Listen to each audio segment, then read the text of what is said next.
Chapter 2080. Published at 30th of August, 2023, 12:33 and 9 seconds p.m. Chapter 2080. Flatten if audio player doesn't work.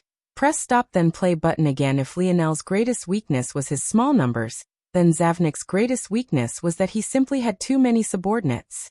There were too many factions, too many families, too many powers. Each one had their own thoughts, and though they had come together, this was under the assumption that Zavnik was their best choice and the best leader they had. If they were suddenly given reason to not agree with this, then what would they do? Lionel had obviously thought of the possibility that these subordinates were procured for Zavnik by the Three-Finger Cult or the Demon Race. But would they all be? How could such a top-tier secret be kept by so many people? Lionel believed that it was likely the only people who were aware of this information amongst Zavnik's subordinates were those in the highest echelons. The likelihood that those so high up in their families would be participating in this air war was next to zero. It had to be remembered that the age limit was 100 years old. It would be very rare for someone of that status to be trusted with such information. Even if Lionel took a step back and believed that such people were within these walls and participating in this matter, how many of this 100 million number would there be? Maybe one for every million? Less than that. Would they even be able to control the situation if a rebellion occurred? Of those that had died, there were brothers, there were sisters, there were parents, there were friends. Lionel really wanted to see what Zavnik would do now. He probably hadn't even informed them just yet that so many had recently died. While death was an inevitable part of the air wars, this sort of death wasn't the kind that those below would be able to accept. It only made the situation worse that heirs usually had a way out, while subordinates could only accept their fate, dying when they came across something they couldn't defeat. As expected, Lionel's words had hardly fallen when the discomfort within Zavnik's army began to spread. Lionel had hardly done anything. He had simply spoken a few words and Zavnik fell head first into his trap, thinking himself to be bold and clever. Even now he continued to smile, not in a single hurry to attack at all. Soon, the disorder in the army continued, reaching a pinnacle and certain sections began to peel off, looking toward Zavnik with unfriendly gazes. Despite the animosity they felt, they didn't dare to attack Zavnik directly. They were just members of small families. How could they lay hands on a moralist heir? At the same time, Zavnik's survival was their only way out of this place without losing their lives. If they had had an easy method of snatching his badge, they would have done it. On the city walls, Simona's gaze flickered. She looked down toward Lionel with an unreadable expression.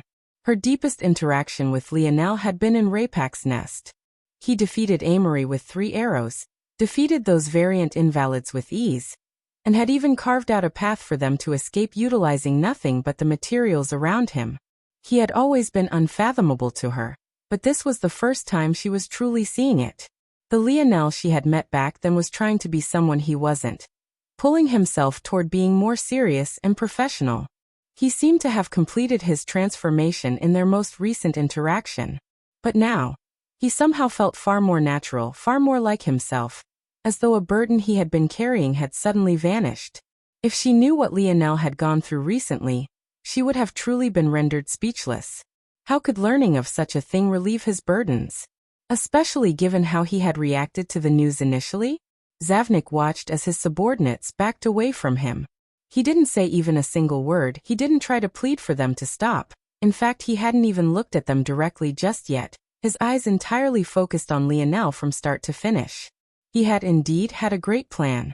He was going to swiftly crush the Pius family, and then retreat under the pretext of having been ambushed. Of course, Lionel would know that this was nonsense because he was allied with the Pius family to begin with. But he wasn't important, it was instead the remaining enemies.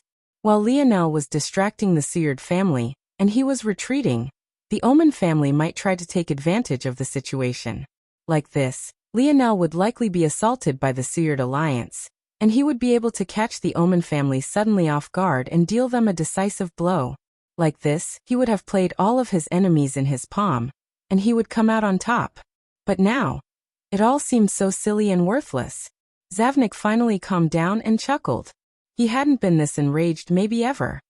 He had truly been played by this littlest cousin of his. Soon much of Zavnik's army had peeled away. When they made it into the distance without Zavnik reacting, they began to move faster, forming a large and larger gap. Soon many were even over a kilometer away, but even then, Zavnik didn't do anything. However, not everyone left. In fact, over 10 million remained. Even so, a loss over almost 90% without a single battle was a truly shocking matter. Lionel's smile deepened. To him, this was just a little game. In the overall scheme, those 90 million Zavnik had just lost were nothing more than cannon fodder. These 10 million remaining, each one with stone faces and gazes that didn't seem to perceive anything around them at all. These 10 million were the true danger. "You've really succeeded in pissing me off, littlest Nova," Zavnik said lightly, his smile returning. "Let's decide which of us will be the final Morales right here and now." "Oh. That's unfortunate," Lionel pouted. "I thought we were really hitting it off. What happened to our alliance?" Aina and Simona bit their lips, seemingly trying to hold back their laughter. This Lionel was truly too good at pissing people off. Ismson slowly unsheathed a saber, his expression as dark as night. Zavnik didn't answer Lionel directly, instead waving a hand and pointing. "Flatten the city." Chapter 2081. Published at 30th of August, 2023, 12:33 and 7 seconds p.m. Chapter 2081. Bulldoze. If audio player doesn't work, press stop then play button again. Lionel's smile didn't fade as he finally released Aina's waist. He slipped off the back of the lion beast, and his figure flickered. With a speed that was difficult to spot, he appeared atop the walls. He wore a calm expression as the 10 million troops below rumbled into motion. His actions didn't seem to make much sense. Down below, his own army, which was only a fraction of the size, was in a precarious situation, and there very clearly wasn't any time to open the city gates without also risking the entry of Zavnik's army as well. It looked as though Lionel's people would be crushed first, before Simona's people followed soon afterward. This was clear to everyone, except for Lionel himself, apparently. Just then the lion beasts roared, leaping forward. Their numbers were large, numbered upward of 200,000. However, compared to a sea of 10 million, it really seemed as though it would be worth much. Until suddenly collars around their neck began to glow one after another. Their manes flourished and grew a striking shade of gold. Until that light suddenly peeled away, forming a circular disc of golden light. This circular disc moved before the heads of the charging lion beasts, snapping into place as they connected with one another one by one. Suddenly, the charging sea of lion beasts formed a golden shield that spanned hundreds of meters, blocking the path forward for the army of 10 million rushing for them. Lionel hadn't used the lion beasts until now, but that wasn't because he had forgotten about them. They were simply not very useful in the ocean waters. Although it wasn't like they were helpless in the water, the trade-off wasn't worth it, especially if that meant that he had to reveal another trump card. This time, though, was a perfect situation for them. The collars they were wearing currently were mass-produced crafts created under the efforts of the segmented cube. It was one size fits all, and each one was of the life grade. Their only purpose was to convert the large well of the seventh dimensional force these pitiful beasts were in control over into a formation of powerful defenses. Back when Lionel had formed the armors for the stingrays, he had thought of using this method, but he had decided against it in the end because he wanted something more powerful. And that would require taking into account the unique measurements of each individual stingray. Now, however, he just needed a crude measure. Of course, the definition of crude, to Lionel's eyes and the eyes of others, was vastly different. Especially when, bang, the front line of Zavnik's warriors rammed into the illusory golden shield walls. They hadn't hesitated for even a moment, already imagining the scene of the shields collapsing. Even if they had been against the sturdy shields of shield cross stars, they would only have been a little hesitant, let alone now. However, to their astonishment, the first line was repelled. They soared backward, but not very far, only because there simply wasn't anywhere to go but toward the second line. Then the third. The army's charge collapsed, the spearheads crumbling beneath the pressure. Lionel didn't say a word as the lion beasts shifted their stances, digging in their heels and setting a hard line of defenses. He only gave Simona an almost careless gaze, and she snapped out of her stupor. "Archers! Simona roared. At that moment, several bird beasts soared into the skies, their archers priming their bows and releasing in waves. Lionel took a glance up into the skies, a light smile on his face. This golden family definitely fascinated him. He had put quite some effort into raising little Blackstar, and it could be said that they had some tacit understanding, but it couldn't compare to the skills of this golden family at all. Whether their beasts had more potential or strength than Blackstar was one matter, but just their coordination alone was a beautiful thing. They flew in perfect formation, raining down an assault of arrows. Pack, pack, pack. The sound of flesh being pierced echoed throughout the battlefield, but the expected cries of agony, pain and fear didn't follow. There were some roars, but they were all defiant, while the mass majority seemed to remain silent even in the face of death. Lionel retrieved his gaze from the top of the city walls, an amused glint in his eyes. These main soldiers of Zavnik were, indeed, excellent. Bulldoze, Lionel said lightly. Just at that moment, it seemed that the lion beasts were wavering and their shields were about to collapse. But then they rose up from their position, roaring as they rushed forward again. Their line of shields pulsed with a light that repelled enemies. Hold, Lionel commanded again. The lion beasts once again came to a stop after pushing the battle line just 10 or so meters, their shields flickering in and out as though they might collapse at any moment. Bulldoze, Lionel commanded once more. They rose, rushing forward and pushing back the combat line another 10 meters. Zavnik's cold gaze watched this scene. He seemed to have a small idea now of how Lionel had accomplished so much. It seemed that the best crafter among the Nova heirs wasn't Fifth Nova after all. However, it still wasn't enough. Release, Zavnik commanded. At that moment, the 10 million strong army that was being quickly whittled down suddenly retreated. They ignored their fallen comrades and didn't make any attempt to save those that had fallen beneath their charge. They raised their polearms, some with pikes, others with halberds and some with spears. Their armors trembled and their faces were covered by helmets, even the seams within being subtly covered. It was to the point that even their eyes couldn't be seen any longer, not even through a small slit. Each one had become like a tank, their steps causing the ground to rumble and quake. Lionel's lips suddenly curled into a grin. Chapter 2082. Published at 30th of August, 2023, 12:33 and 1 second p.m. Chapter 2082. Blood. If audio player doesn't work, press stop then play button again. Lionel seemed to see the next step before it even happened. A dense gas was released across the battlefield. The wind billowed and spread it wildly, but even so, the density was so great that it continued to sink, moving forward like a grotesque algae throughout the battlefield. The moment the gas touched the shields, they began to sizzle. The force upon them was being suffocated. Every attempt at recovering was crushed, and the shields began to crack. And very soon, some of the gas began to roll up and over the shields, descending down toward the dogs below. There was no doubt. This was chemical warfare, and chemical warfare on such a large scale at that. Even in the dimensional verse, the matters of chemical and biological warfare were very much looked down upon. It could cause far too much devastation. If it wasn't for the fact that the Pious family had such a deep and rich history, they may very well have been taken out by other families for nothing other than what their affinities were. This was an interesting matter, actually, because it may very well have been tied to how the Pious family became acquainted with the Godlen family in the first place. This aside, the fact that Zavnik had chosen to do such a thing meant that there most definitely wasn't any coming back. He had fallen deep within Lionel's schemes already, and though he hadn't lost his head to rage, he knew that there was little he could do to reclaim his prestige currently.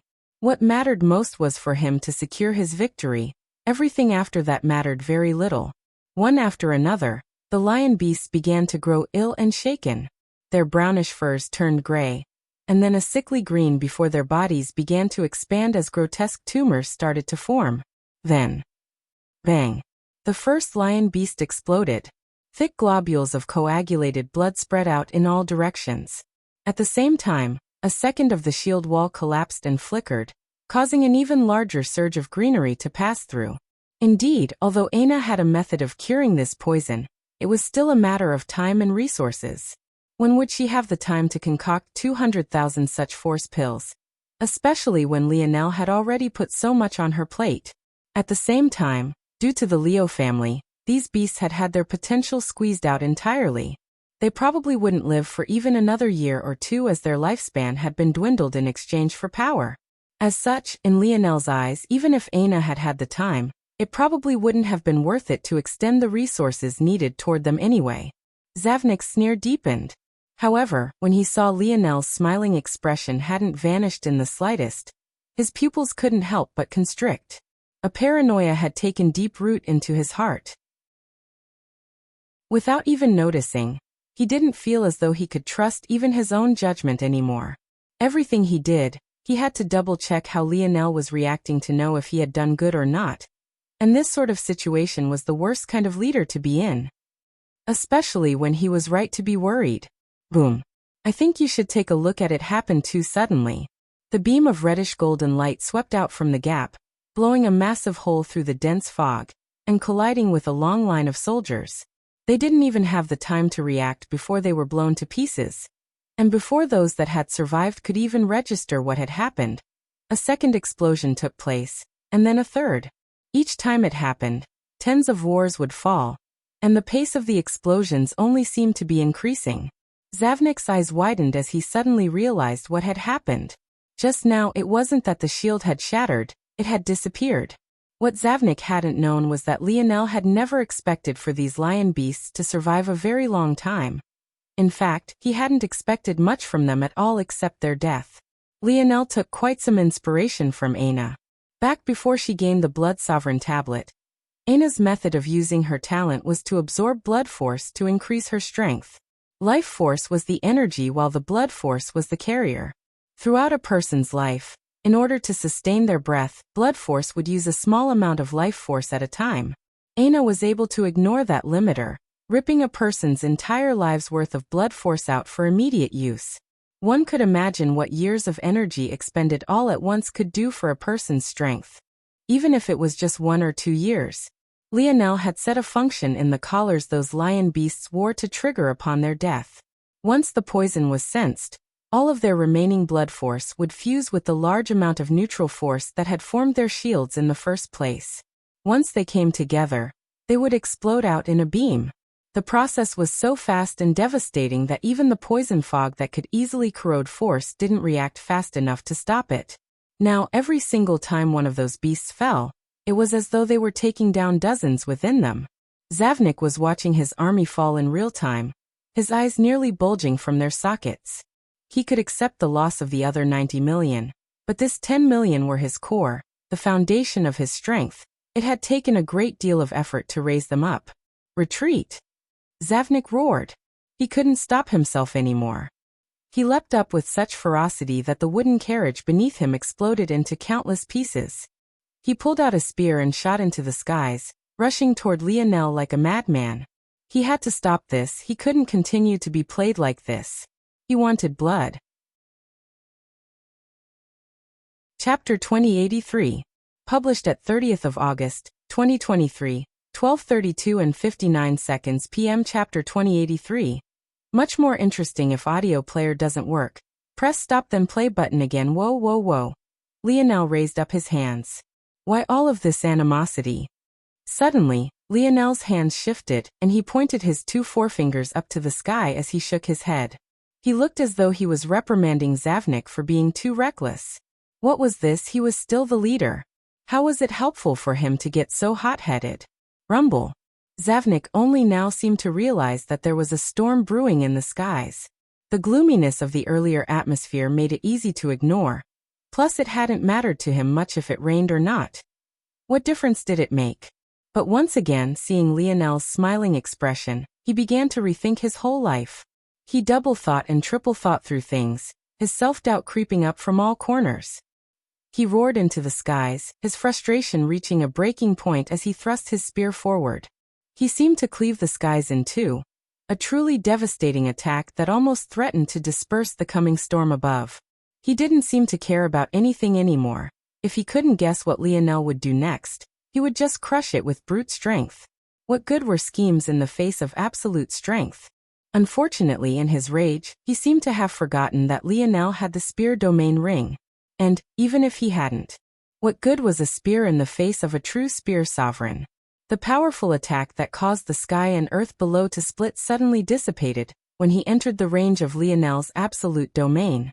It no longer even had to touch him, collapsing tens of meters away. Lionel clicked his tongue. I tried to warn you. You dash. Bang. Tens of streaks of lightning descended from the skies all at once, bombarding into Zavnik before he could even realize what was happening. He had been so enraged, so infuriated, that he had completely lost himself. His vision had blurred, his only focal point being Lionel himself. But this sort of suffocating reality was exactly what caused him to be a charred mess on the ground. Zavnik lay in a pit, looking into the skies in a daze. The attack he had taken just now had been responsible for wiping out several air-grade upgrade challenge armies. Except while those had targeted many, he was the only target for this one. It could be said that the fact he was still alive at all was truly a surprise for Lionel, but it wasn't as though this surprise would appear on his face. To the current Zavnik, Lionel was practically omnipotent. Even to the current Lionel, this was also true. Ever since he had awakened from that odd dream, he felt as though the entire world was nothing more than a joke.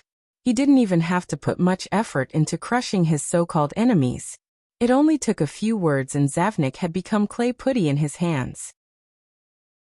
The army below found themselves in a state of chaos.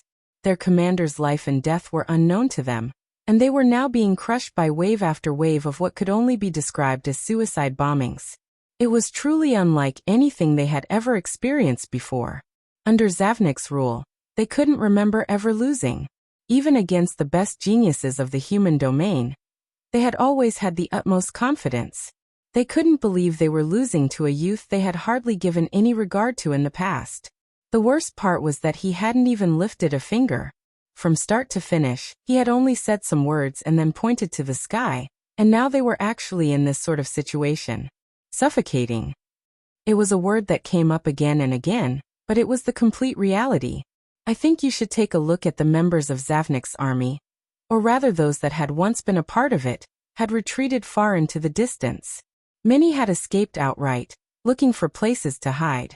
Although they had left Zavnik, they too had an innate trust in his abilities, and as such, many of them had been so certain that he would still win that their only thoughts were of looking for places to hide, so that they wouldn't run into him again before the air wars ended. Only a small percentage remained, either confident in their escape abilities or believing that Zavnik couldn't possibly get them all, especially not without destroying his reputation further. But even these people had still believed he would win. Until now. They almost couldn't believe the gap. Were they really sure that they were of the same generation? Were they certain that this wasn't an old monster taking over the skin of a youth? Was this really the littlest Nova? The human domain didn't know how to respond to this situation. They had seen Lionel create miracle after miracle, but it had never been this easy. They didn't know what had happened to Lionel, or maybe that break he took was really exactly what he needed, but they felt that even the current him put the past him to shame. Lionel took a step and leapt down from the city walls, his expression calm as he came beside the pit that Zavnik was in, and then dove within, picking up Third Nova by his neck and holding him up. The current Zavnik was still in a daze, not quite knowing where he was. Or maybe he did know and simply didn't want to acknowledge it. I guess it's best if things end this way. Go on your way, Lionel said with a light smile. His hand moved toward Zavnik's chest to shatter his badge, but at the same time, his gaze flashed with a deep purple light. Clearly, he planned to use the same method he had on Anya's sister to keep Zavnik under his control. He could wrap up these air wars quickly, and then take his time to interrogate Zavnik. Even if Zavnik was in full health, Lionel wouldn't fear doing this. But he had still so diligently taken his time to completely crush and eviscerate Zavnik's psyche, also that this moment couldn't have been any easier. Even as he began the process, Zavnik remained in a daze, unable to react, and Lionel knew that he had won. But at that moment, just when his seal was about to implant itself, Zavnik's shadow moved. Lionel's pupils constricted as he flashed away, his body vanishing and a clone appearing in its place. He watched his clone be severed into two, and as Zavnik's body was swallowed whole by the shadow and swept away. He didn't react to this matter very much, looking down at his wrist. He grabbed out with his other hand, catching his severed hand before it could fall to the ground. Lionel chuckled despite having lost a hand. Well, this is much more interesting. That shadow had been so well hidden that even his senses hadn't picked it up.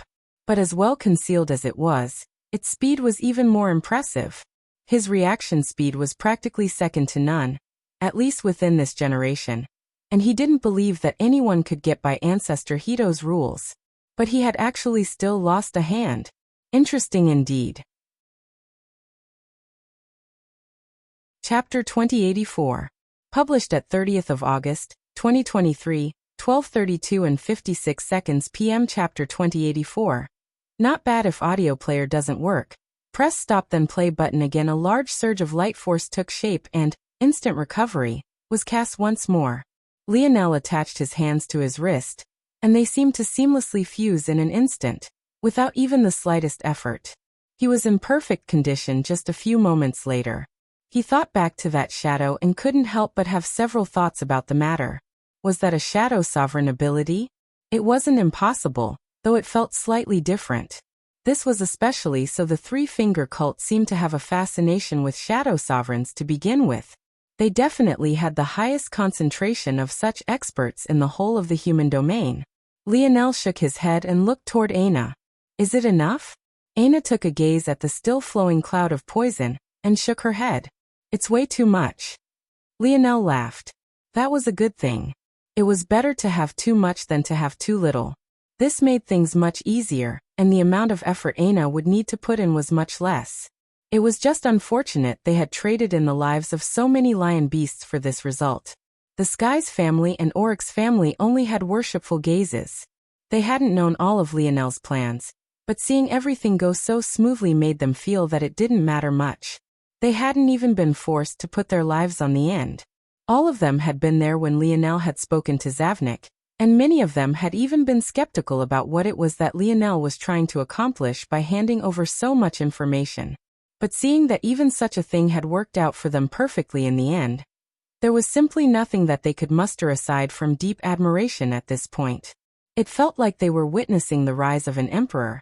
But he already had all the intelligence, bearing, and even experience that he should have only gained in the future. Lionel finally looked toward Simona and the others. He hadn't originally come to the Morales with the belief that the pious family would be on his side. As he had said back then, he didn't know much about the Godlen family to begin with. However, the more he learned, the more intrigued he was. If there could be one such hidden family, why couldn't there be more? He even wondered if this Godlen family was similar to the Brazingers and the other three of the four great families. He still had a lot of questions in his mind about the purpose of this world, and that of the people trying to interfere with it. For example, were the Brazingers and Three-Finger Cult on the same side? If they weren't, then how was it that the creators of this world had allowed their enemies into an important thing? Or was it that the figures behind the Three-Finger Cult and the four great families were all just different factions of the same power, so they all had equal access but different thoughts on how things should proceed? Or maybe it was that the nature of such a simulation in the first place necessitated that it be vulnerable to the influence of outsiders. He truly did have too many questions and not enough answers. He even had half a mind to start interrogating Anya's sister, but he honestly very much doubted that she would have many answers. I think you should take a look at. For some reason, although Harmony was apparently the elder sister, Anya felt far more unfathomable to Lionel. The fact that they were twins made even less sense to him. There was definitely something important related to this matter, but he also had a feeling that it wouldn't be long before he met that woman again. This time, it was less likely that they would still be so friendly. Even though he had all of these questions, Lionel didn't make any effort to ask Simona about them. As far as he was concerned, she likely didn't know as much as he hoped, and if he began to ask even roundabout questions, it opened him up to potentially being exposed by others. Simona was just as cold as he remembered her, although her gaze carried a hint of something different when she looked at him. It seemed to be a surprise and a tinge of respect. Simona had probably rightfully looked down on most of her generation. She was seen as on par with them despite having the vast majority of her talent sealed, so she never really took any of them seriously. When she lost that battle against Aina, she had very much wanted her revenge, but she hadn't expected things to turn out this way in the end. Those deserters are pretty useful, Lionel suddenly said. Can you send some people to round them up? It'll make things much more convenient later on. Simona blinked before she nodded slowly. She looked toward the young man with the flaming black lion beast to her side, and he understood, immediately taking action to give out orders. It will be difficult to use them in battle. Most of them only participated to be under Zavnik to begin with. Those that have already given up that dream only really fall into two camps. The first, and likely the largest majority, are simply done with the air wars and want nothing else but to wait for things to die out until they are transported out. The second group is likely the minority, and they might have realized that with so few of us remaining, they might still have a chance to become their own heirs. It has to be remembered that most of them entered as heirs on their own, so they don't need to wait for Zavnik to escape.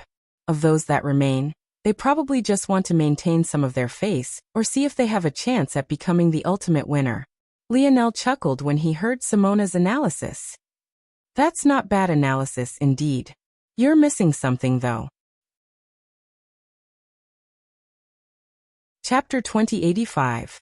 Published at 30th of August, 2023, 12:32 and 55 seconds p.m. Chapter 2085. Obvious if audio player doesn't work. Press stop then play button again. Simona frowned when she heard Lionel's words. If it had been someone else who said this, she might have directly attacked. She didn't like the tone, and she liked the fact there was no explanation afterward even less. The current Lionel was far more condescending than he was charming, but it was difficult to refute that he deserved this sort of arrogance. Then again, Simona felt that she was thinking too much. In reality, the issue wasn't with Lionel's tone, but rather that he so seamlessly began to talk to her like a subordinate, something that left her uncomfortable. She had, indeed, agreed to help Lionel in order to return a favor, but she hadn't subordinated herself to him. These two things couldn't be equated. Lionel had just spoken like she was any of his other followers. He hadn't been disrespectful, but the implication had irritated her. Simona took a breath and shook her head. Indeed, in this situation, she was meant to be a subordinate even if she didn't like it. She wasn't here to fight for her own heirship, but rather that of Lionel's. She had followed all of his plans up until here, and it could be said that without his guidance, she would have been taken out like the other Constellation families already. The Godland family was unable to exhibit their full strength here, so left to her own devices, she would have had to flee already. This was probably what happened due to the odd nature of their partnership. She knew too little about Lionel, and was only here to repay a heavy favor. In addition, her pious family cared less about outward prestige, or else her mother would have never married her father to begin with, so she was in a unique position to return this favor. Shaking her head, Simona waved a hand to the young man who had already returned, causing his brows to unfurrow. I was in the wrong to begin with. I questioned his methods when he's clearly already come to a decision. He was already respectful enough, Simona said lightly. The young man didn't say anything to this. Since Simona had spoken, he accepted it.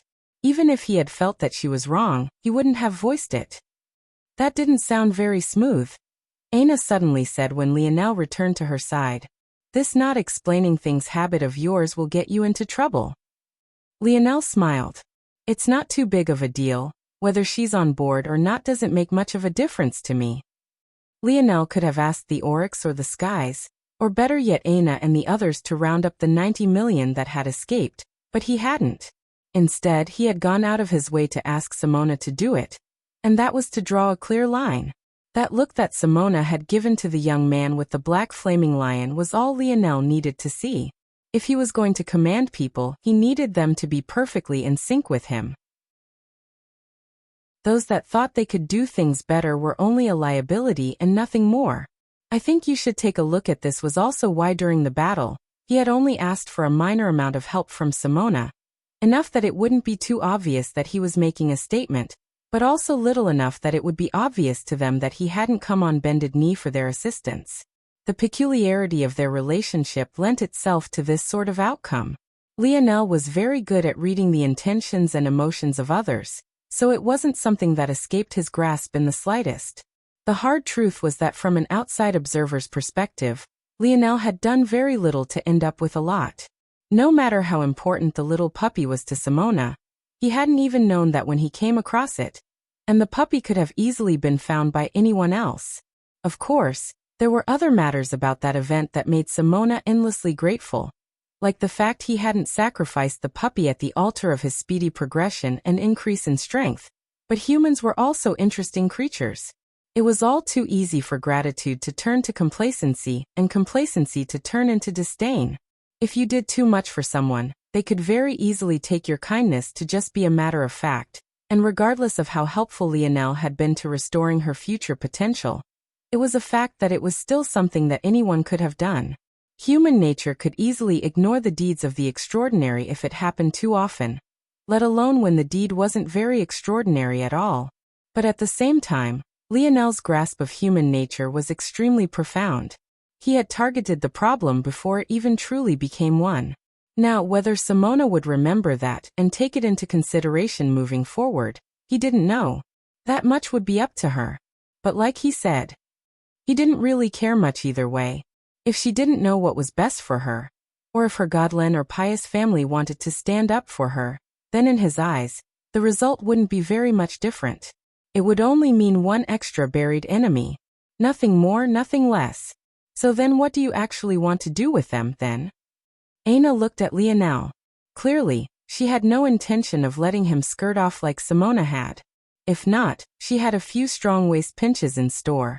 Lionel grinned when he saw the dangerous look in her eye. Well, just think about it. Everyone on this continent knows about Zavnik, and almost none of them know that he's been defeated. At least for the time being. Did you see how uniform and monocolored their army was? Nice and organized if you ask me. Very cool uniforms as well, top class. Third Nova did well. Lionel's grin became wider. Aina's gaze flickered. Although Lionel hadn't answered, the implications were all too obvious. Occasionally missing content. Please report errors in time. Chapter 2086. Published at 30th of August, 2023, 12:32 and 53 seconds p.m. Chapter 2086. Wanted if audio player doesn't work, press stop then play button again as expected. Most of those who remained of Zavnik's subordinates were not fans of what Lionel was trying to do, and that was especially so for those of them that had survived the explosion of lion beasts. However, even for this latter group, it was only a matter of allowing James, Elther and the others to have some fun of their own. The moment they took action, the weakened remaining members found themselves crushed. Out of curiosity, Lionel took one of their armors. But after a glance, he shook his head. He guessed that it was decent at the gold grade, that is. But it wasn't anything worthy of turning his head. If anything, it was just a waste of materials, albeit impressive that Zavnik managed to gather so much materials to waste in the first place. Had Zavnik known Lionel's thoughts at this moment, he might have been angered to the point of aggravating all of his injuries. But these were just Lionel's true sentiments. The current him felt that even his most recent crafts weren't up to par, let alone the crafts of others. This aside, it didn't particularly matter to Lionel that these armors weren't very good. What was most important was that they were easily recognizable. That was right. Lionel planned to use the illusion of Zavnik to deal with those that remained.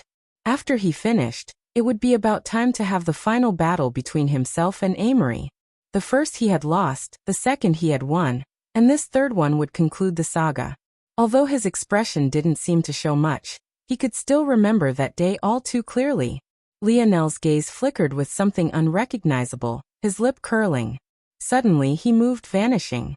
When he appeared again, his palm descended upon Isomson's head with such force that the latter's knees crashed to the ground, leaving 2 deep pits.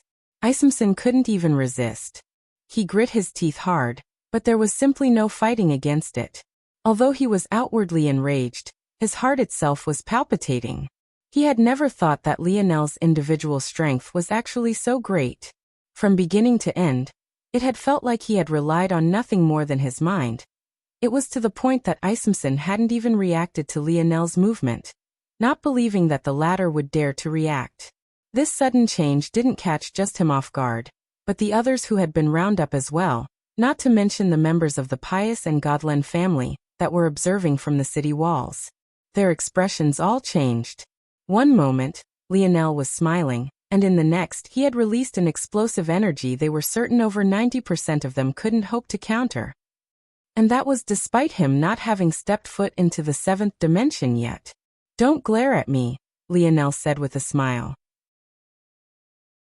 He bent down, resting the hamstrings on his heels as he looked the kneeling Ismson into the eye. With a flash, a strong violet force descended and Ismson felt as though his mind had been imprinted. "You probably don't need me to explain to what that is, right? Your only use to me is to command the rest of these people." Lionel spoke and then looked up. "As for the rest of you all, you will listen to him. Of course, if you're obedient and attack as I tell you.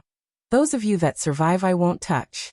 In fact, once I become the heir of the Morales family, I'll use my power to make sure that Zavnik can't target your families on the back end." I think you should take a look at the upper echelons watching this scene. Were probably grinding their teeth. To them, Zavnik was their leader, and they understood the backstory behind all these matters. Unfortunately, these youths had no idea and ate Lionel's words up. Of course, they also believed that Lionel had no idea what was going on.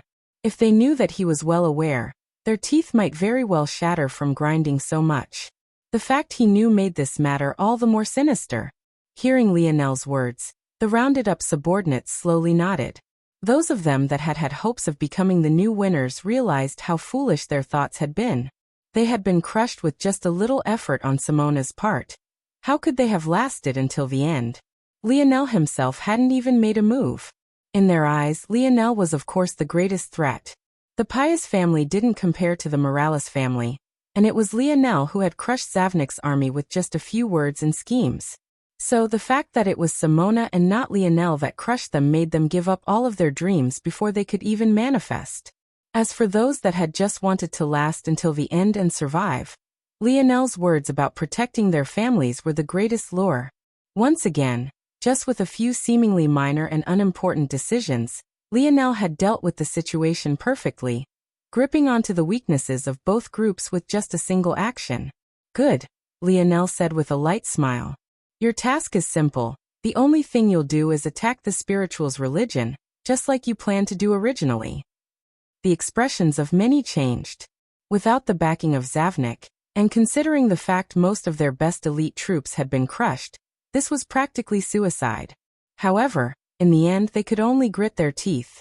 They truly didn't have much of a choice. Lionel nodded to himself. In truth, they were thinking too much.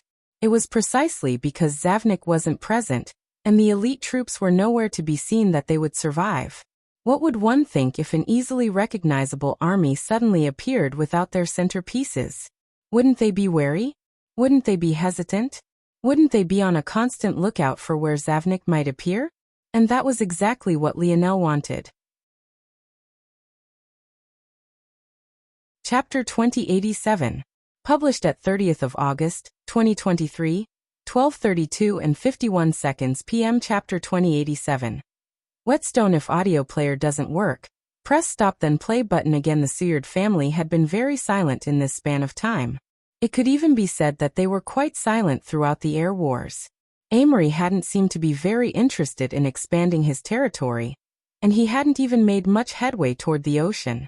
In fact, his territory was actually quite a distance from the coast despite the fact that he did, indeed, control all the land between this place and it. From the beginning, the only large-scale clash that the Seward family had had was actually against their only ally. It was quite ironic, actually. But other than this, Amory had truly not done much. It was as though he was waiting for someone he knew would definitely come. This stance by the Seward family was truly baffling. That was because they were considered to be the de facto leaders of the sword families of the human domain, and unlike the Morales family that never really cared to gather up all the spearmasters, the Seward family actually had subordinated many of them. As such, if Amory had wanted, he could have been a lot like Zavnik, gathering up many heirs under his banner, and using it to sweep through the competition. But he hadn't. Why would he waste his time with such a thing? He wasn't like the trash of the Morales family. The Seward family had their own version of the air wars, But it didn't have the bounds of a competition. It didn't have a start date or end date, nor were there rules against killing. The only rule was that no one beneath the seventh dimension could be targeted. Only then would they become part of the boundless competition. However, before even entering the seventh dimension, in fact even before entering the sixth, all of Amory's brothers had already submitted to him. He had been the decided leader of the Seward family ever since he was 12 years old. He didn't have competition in his generation, nor did he take anyone seriously. Even his so-called fiancée, a half-spiritual, was no match for him. If it wasn't for the face of his family, he wouldn't have cared to come in the first place. In reality, he really only had two goals for this trip. The first was to conveniently deal with that guy they insisted on calling the Bow deity. As far as he was concerned, that guy was far too annoying. Placing another on his level was a bit ridiculous. The second was even simpler, and that was to defeat whoever was last to remain, and came to challenge him for ultimate victory. Nothing more, nothing less. He didn't really give a damn about anything else. And finally, it seemed that that day had come. Amory slowly opened his eyes. Up in the skies, a young man stood with a smile on his face, but just this simple smile made Amory's pupils constrict. That was because it was too casual, too relaxed. It felt like Lionel wasn't even here for him, but was rather here to conveniently deal with him since he was obstructing his path. Of course, Amory remembered that he had suffered defeat at Lionel's hands, but he never took that matter to heart.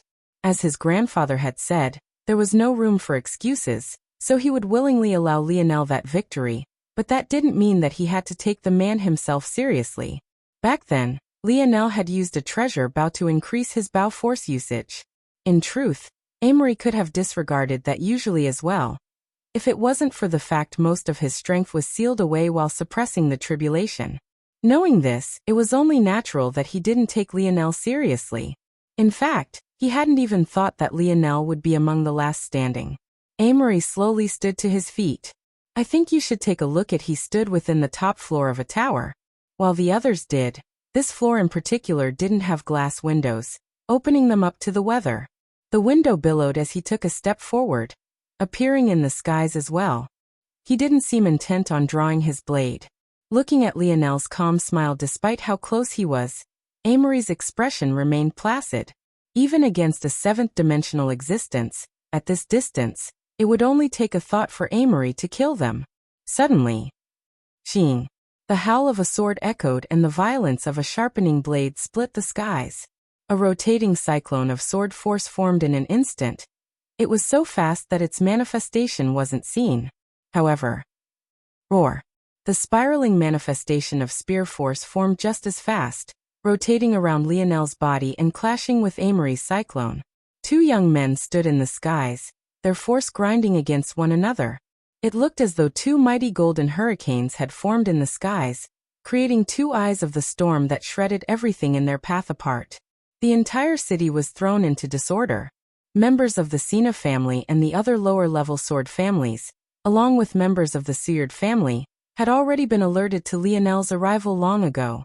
But before they could react, he had already made it to Amory, making them realize that this was definitely no simple opponent. Seeing this, their gazes were painted with horror as they all retreated at their fastest speed, dodging out of the way of flying shards of glass, collapsing buildings, and most important, residual blades of spear and sword force. Suddenly, it all came to a stop.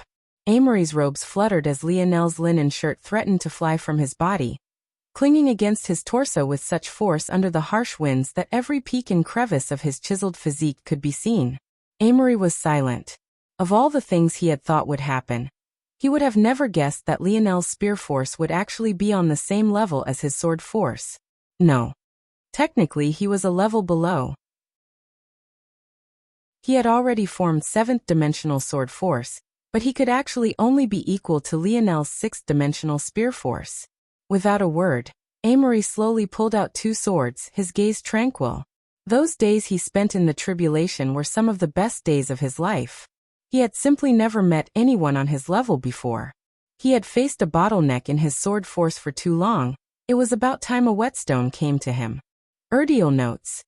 I remember when Amory was actually sort of an interesting character. but in the end he truly just manifested into a typical young master. A shame. Chapter 2088. Published at 30th of August, 2023, 12:32 and 48 seconds p.m. Chapter 2088. Confident if audio player doesn't work, press stop then play button again. Lionel smiled, his demeanor relaxed.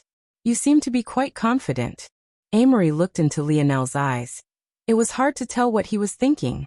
He seemed to have the same level of indifference no matter the situation.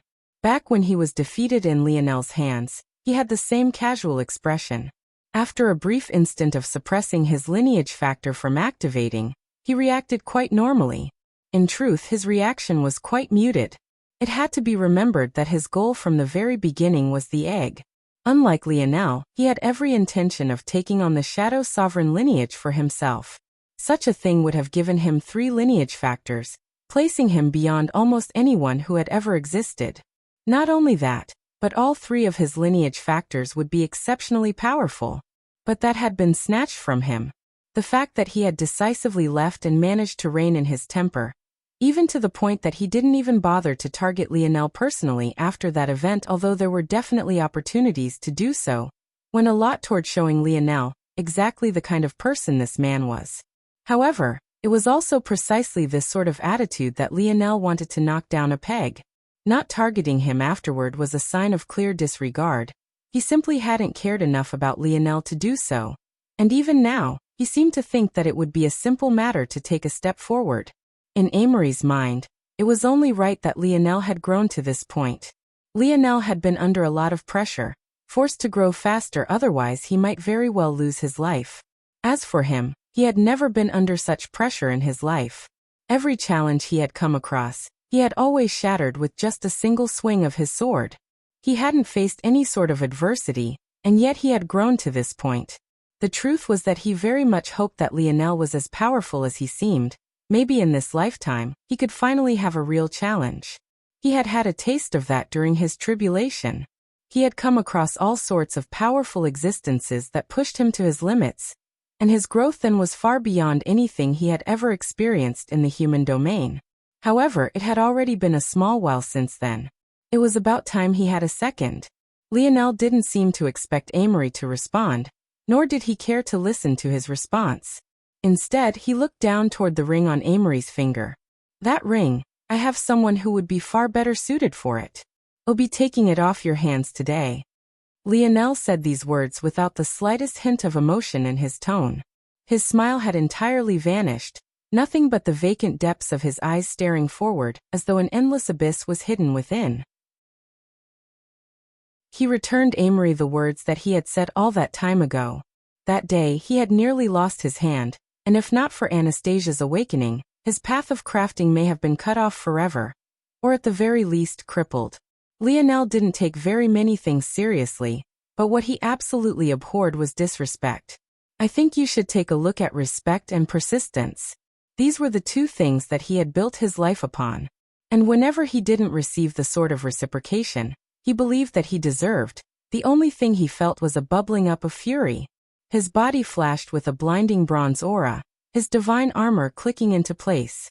The violent and raging aura of a pillar that seemed to connect the earth below and the skies above manifested, his 10 stars flooding his body with power. He took a step forward and the air beneath him cracked and shattered. It looked as though space itself was collapsing, a sight that shook those below to their core, especially as the ground immediately beneath his feet rippled. A hole with edges as smooth as a mirror took shape, almost as though someone had stamped a god's pillar down, and then quickly removed it. Amory's fingers trembled, and a sword light suddenly appeared before Lionel. With a slash, Lionel shattered it, his body flickering and vanishing and appearing before Amory in an instant. The wind wrapped around his descending black rod, forming a howling barrier that echoed through the city. Amory, wrists flexed, his movements smooth and unhurried, but despite his seemingly slow movement, his sword seemed to reach the perfect location at just the right time. Bang! Billowing steam-like forces surged in all directions, a violent black sword force from Amory and a radiant violet and blue spear force from Lionel. It felt as though the 2 were dividing the world between the 2 of them. painting reality in their own colors, and leaving an indelible mark behind for the countless generations to follow. They separated and suddenly rushed forward once more. Lionel's spear spun and moved in elegant arcs no less beautiful than Amory's swinging swords. It was hard to believe that such a gorgeous sight could come from a spear at all. The Lionel of today and the one Amory had met couldn't even be said to be on the same level. That Lionel only knew how to simplify and use the crudest and most direct actions. This Lionel seemed to see the entire board, carrying both the systematic and rigid rules of the game, while also having the flair of ingenious, brilliant movement that could only come from a deep well of creativity. Every time they clashed, another large swath of the city collapsed, flattened beneath their might, but neither one of them seemed to be going all out. Their gazes seemed to clash more than even their weapons. They tracked one another through the air, the sounds and reverberating impacts of their weapons unable to obstruct their meeting eyes in the slightest. Chapter 2089. Published at 30th of August, 2023, 12:32 and 46 seconds p.m. Chapter 2089. 2. If audio player doesn't work, press stop then play button again. Amory's style suddenly changed. He shifted to the side, drawing a circular arc with one sword and piercing straight forward with the other. His hands moved independently of one another, a beautiful display of duality. It looked as though he was drawing a bow and arrow across the air. Bang! The arrow cut through the skies, appearing before Lionel's throat in an instant. However, with just a flicker of Lionel's eyes, the arrow vanished into thin air. He didn't even bother to block or slow his attack, slashing down toward Amory's exposed shoulder. Amory's pupils constricted. He hadn't expected this to happen in the slightest, and was a bit late to react. Even so, his speed was exceptional. Rather than moving his feet, it was his attack speed that was on full display instead.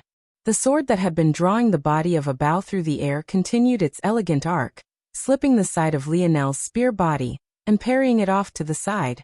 At the same time, he shifted his stance forward, closing the advantage of range Lionel's weapon gave him to continue thrusting his piercing sword forward. His two arms seemed to work on their own and together at once, forming an airtight defense that could react and shift on its own. He didn't seem to have to think before he reacted at all, his body in a seamless sort of higher state. Lionel shifted his own stance, the Void Star Force Star to his back pulsing once before a force art seemed to be completed in an instant. Amory felt as though his thrust had slowed considerably, and yet sped up at the same time. It was an eerie feeling that made it difficult to tell which way was up and which was down, but by the time he had begun to unravel the mysteries, Lionel's parried spear had spun in his hands, recovering and sweeping back with a momentum that made the air crackle and pop. Bang! Amory blocked with his second sword with a deft precision, his first thrust sword barely stopping before Lionel's chest as he ran out of momentum. He didn't quite have enough strength to fight back, his body being sent flying to the side, and losing a bit of the initiative. Lionel thrust several times in the skies, the tip of his spear vanishing and suddenly fusing several strikes into one as they appeared before Amory, just as the latter had lost his balance. Even in this situation, Amory's calm hadn't changed in the slightest. His absolute sword domain rumbled to life, but just when it seemed that he would use it to defend, its purpose changed entirely. Amory struck out with his sword several times, and his absolute sword domain vanished, forming three cyclones that appeared around Lionel all at once. Lionel's gaze narrowed. He took a step and vanished through space, dodging out of the way of the approaching cyclones, but Amory had already recovered, using the spine of his sword to block his attack. The level of skill and confidence in oneself it took to do such a thing was entirely off the charts. However, despite the fact both seemed to be doing impossible things, they didn't blink even a single time. It seemed to come naturally to the two of them, their cold indifference weighing heavily on the hearts of the spectators as they vanished once again. It felt like every single one of their clashes were just as deadly, each one carrying a close shave with death that both of them had to dance with. And yet, despite this, they were entirely unmoved. I think you should take a look at by the dozenth exchange. Lionel was absolutely certain that Amory, too, had an analytical ability index. In fact, it might very well be one with an exceptionally high dream force affinity as well, because he was entirely unmoved by Lionel's clones. Amory seemed to have decided that this was the case for Lionel as well. And as though they had both come to some sort of tacit understanding, their gazes lost their placidness and became incomparably vicious in an instant. In that moment, when the flip switched, they seemed to have become entirely different people. Their howls filled the air, and a violent sort of momentum started to come from their bodies, an aura that could only be described as demonic. Amory's pale skin began to redden, and the billowing blue vital star force coming from Lionel became a blinding sheen of crimson. Bang! The air around them exploded. Amory's swords crossed, and Lionel grabbed his spear with both hands so forcefully that the polearm almost creaked and warped. It was a violent clash, even more so than the past ones. If the others flattened the land, this one devastated it. Their forces were entirely wild and out of control, expanding in all directions without a thought for stamina or those around them. Lionel grinned wildly, a crimson force billowing from him, forming a sparkling nebulae in the skies.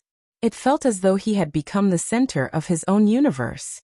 At the same time, Amory's eyes had become entirely red, such a deep shade, in fact, that it looked more magenta than it did red.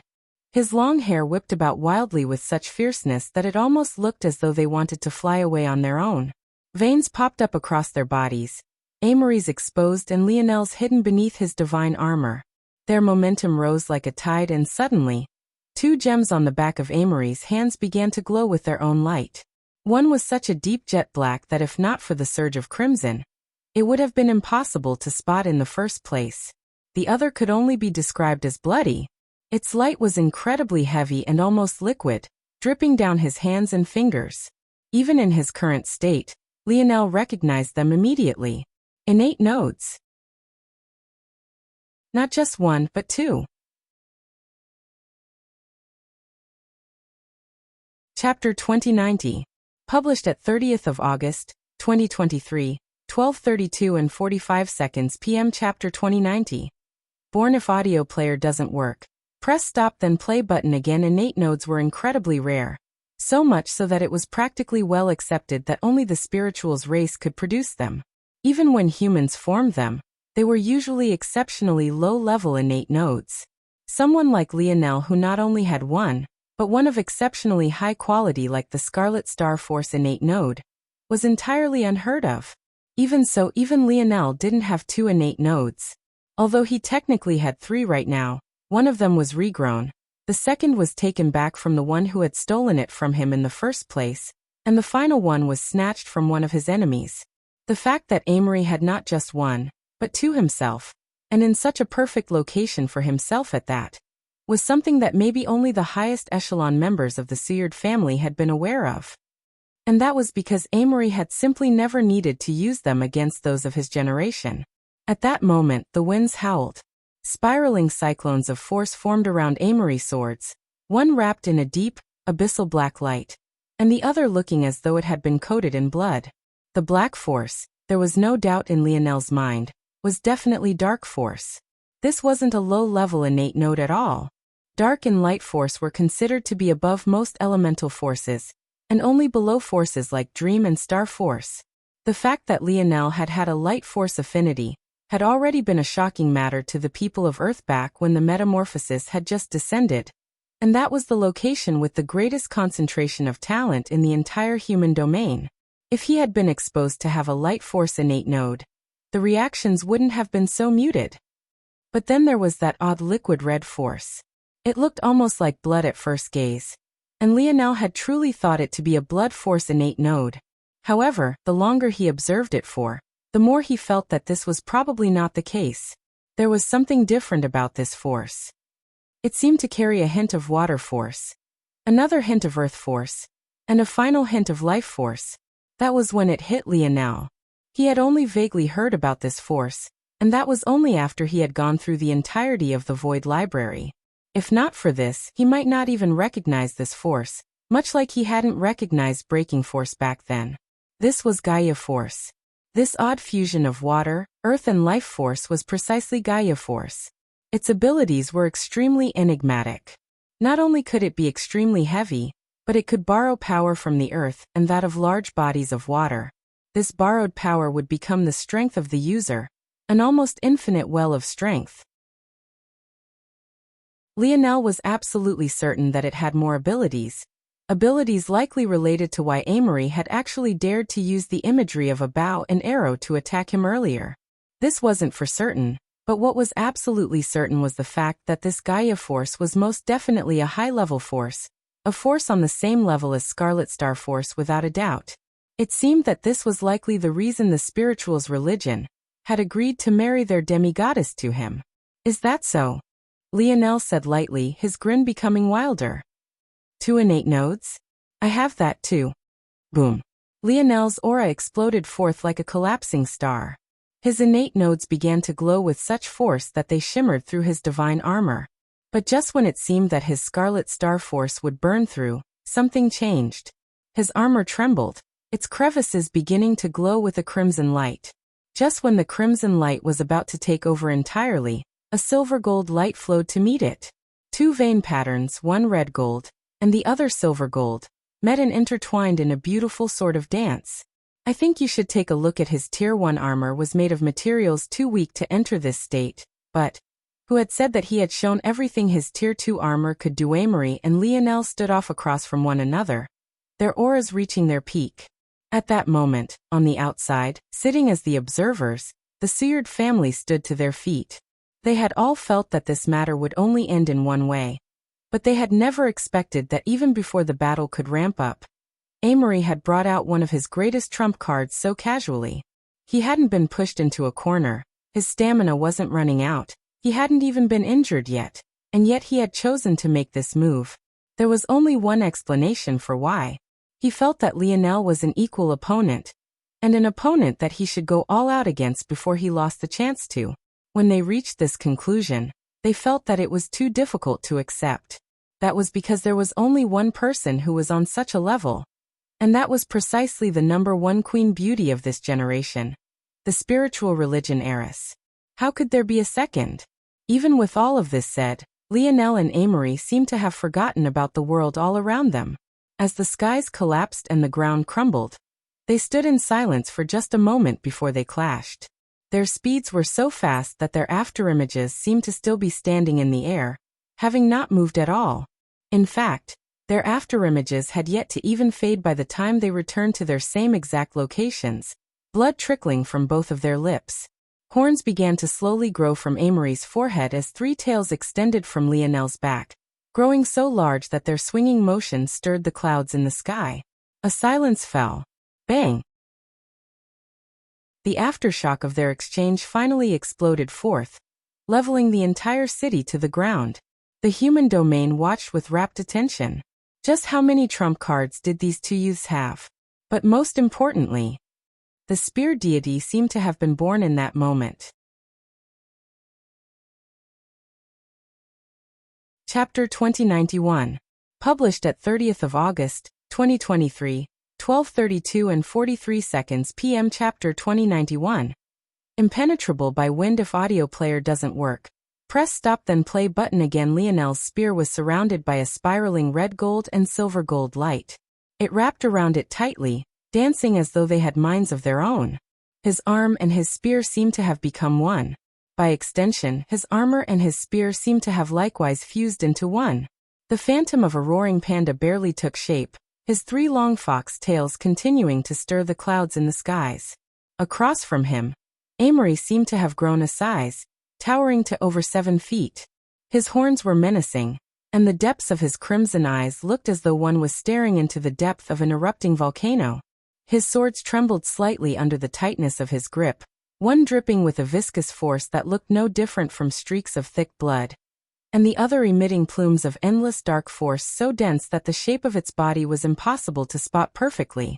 The skies trembled around the both of them, the muted hums of their weapons causing mountains to quake and the air to split around them, unwilling to get close for fear of being severed to their very roots. Bang! Lionel moved with an impossible-to-track speed, the billowing steam of force surging from the valves of his divine armor becoming a pair of fiery wings that blotted out the skies. Amory didn't seem to move an inch, or rather his legs didn't. His arms instead became blurs, meeting the dance of Lionel's spear without a hint of calm. His aura became savage, his blades wanting for blood and his gaze piercing like streaks of red lightning. His dark force sword was ethereal and difficult to track. It seemed to slip in and out of the shadows, a sinister dance of subtlety and shrewdness, making it almost impossible to track. His Gaia Force sword was akin to crashing waves. It was heavy and relentless, carrying the weight of the earth and the persistence of trickling water. It was all held together by a surging life force, endless and unfathomable. Lionel's own spear didn't seem to have a direct style at all, but its flexibility and smoothness was undeniable. Sometimes it was speedy, others time forceful, yet other times crafty and still yet direct. His skill alone made spear masters blush with shame. They couldn't fathom such a use, having grasped such a skill in a weapon they had dedicated centuries to. The two didn't seem to be moving at all. If it wasn't for the blur of their arms and the destruction of the world around him, it would be impossible to tell that they were battling at all. At the same time, it was as though each were wielding dozens of blades. Amory's swords appeared from all sorts of angles, hundreds of blade tips and edges separating through space, attacking Lionel from all sides. As for Lionel's spear, even when he seemed to strike out just a single time, it was dispersed through both space and time, layering atop one another, and making it seem as though he had endless pairs of arms and countless spears. The echoing sounds of their clashes rumbled and layered atop of one another, the bounds of the air war planet threatening to collapse entirely. In the end, this wasn't a true eighth-dimensional world, although Elder Hito had simulated the pressure. It was ultimately just a world of the seventh dimension.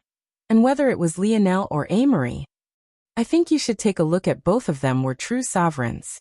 Streaks of golden sword and spear force blotted out the rumbling of the clouds. As darkness fell, it felt as though the brightness of the sun was still present among them all. Lionel's Scarlet Star Force constantly fought to erode Amory's Gaia Force. At the same time, Amory's Gaia Force was like an anchor, sinking into Lionel's endless streams of fire and stripping them of their strength. At the same time, Lionel's Emulation Spatial Force forced Amory's Dark Force to continuously manifest itself. Under its strength, it was as though it wasn't allowed to be formless and shapeless, grasped by the power of Lionel's control over space. Whether it chose to hide in the shadows or manifested within reality, it would be found nonetheless.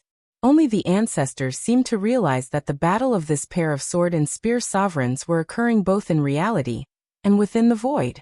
The amount of foresight and skill it was taking for the both of them to display this kind of strength wasn't something that should have appeared in the younger generation.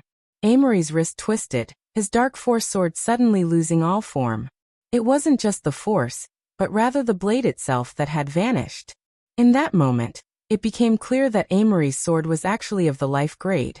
Lionel's spear missed it, unprepared for this sudden change, and his shoulder was pierced. Despite the sudden change, Lionel didn't seem to react in the slightest. His Scarlet Star Force circulated and crushed the dark force that was threatening to enter his body. At the same time, his spear, which had missed its target, didn't pause or stop for even a moment, shredding a path into Amory's shoulder instantly as well. The two drew blood at the same time, retreating a step before exploding forth with an even greater power. At that moment, just as suddenly as the last change, the darkening skies turned entirely black. A surge of universal force descended, basking Amory in an endless light that couldn't be seen by most in the slightest. Day and night were overturned, then reverted once again. It seemed that whichever sword Amory chose to attack with would decide even the state of the world itself. His power jumped explosively, and several cuts were torn into Lionel's armor. Lionel's gaze remained fiery and fierce, his spear changing to a more defensive stance. His spear blade became like a net, impenetrable by the wind, untouchable by the light, as vast as the skies and sturdy as the earth. His spear force trembled, streams covering him from all sides. Chapter 2092. Published at 30th of August, 2023, 12:32 and 33 seconds p.m. Chapter 2092. Done. If audio player doesn't work, press stop then play button again. Clang. Clang. Clang. The rumble of Lionel's poem seemed to resonate with the world, dimming the depth of Amory's night and the brightness of his day. His defenses became airtight, his spearmanship taking another leap forward. The raging battle intent in his eyes seemed to become as calm as a chilly lake, but it was precisely this controlled battle intent that made one's heart grow cold. He took a step to the side, parrying Amory's assault. One spear to connect the earth and skies. Lionel's voice rumbled again, and his spear tip met the perfect crossing of Amory's two blades, thrusting through the two of them at precisely the same time and disrupting the flow of his attack. A streak of spear light shot through the vast darkness above, becoming a dividing sign between Amory's natural light realm and the rest of the world. Amory's swords flew to the side and he was forced to take a step back, the strength of Lionel's spearmanship throwing him off balance. But even so, his gaze only gained a fiercer depth to them. His natural light realm changed once again.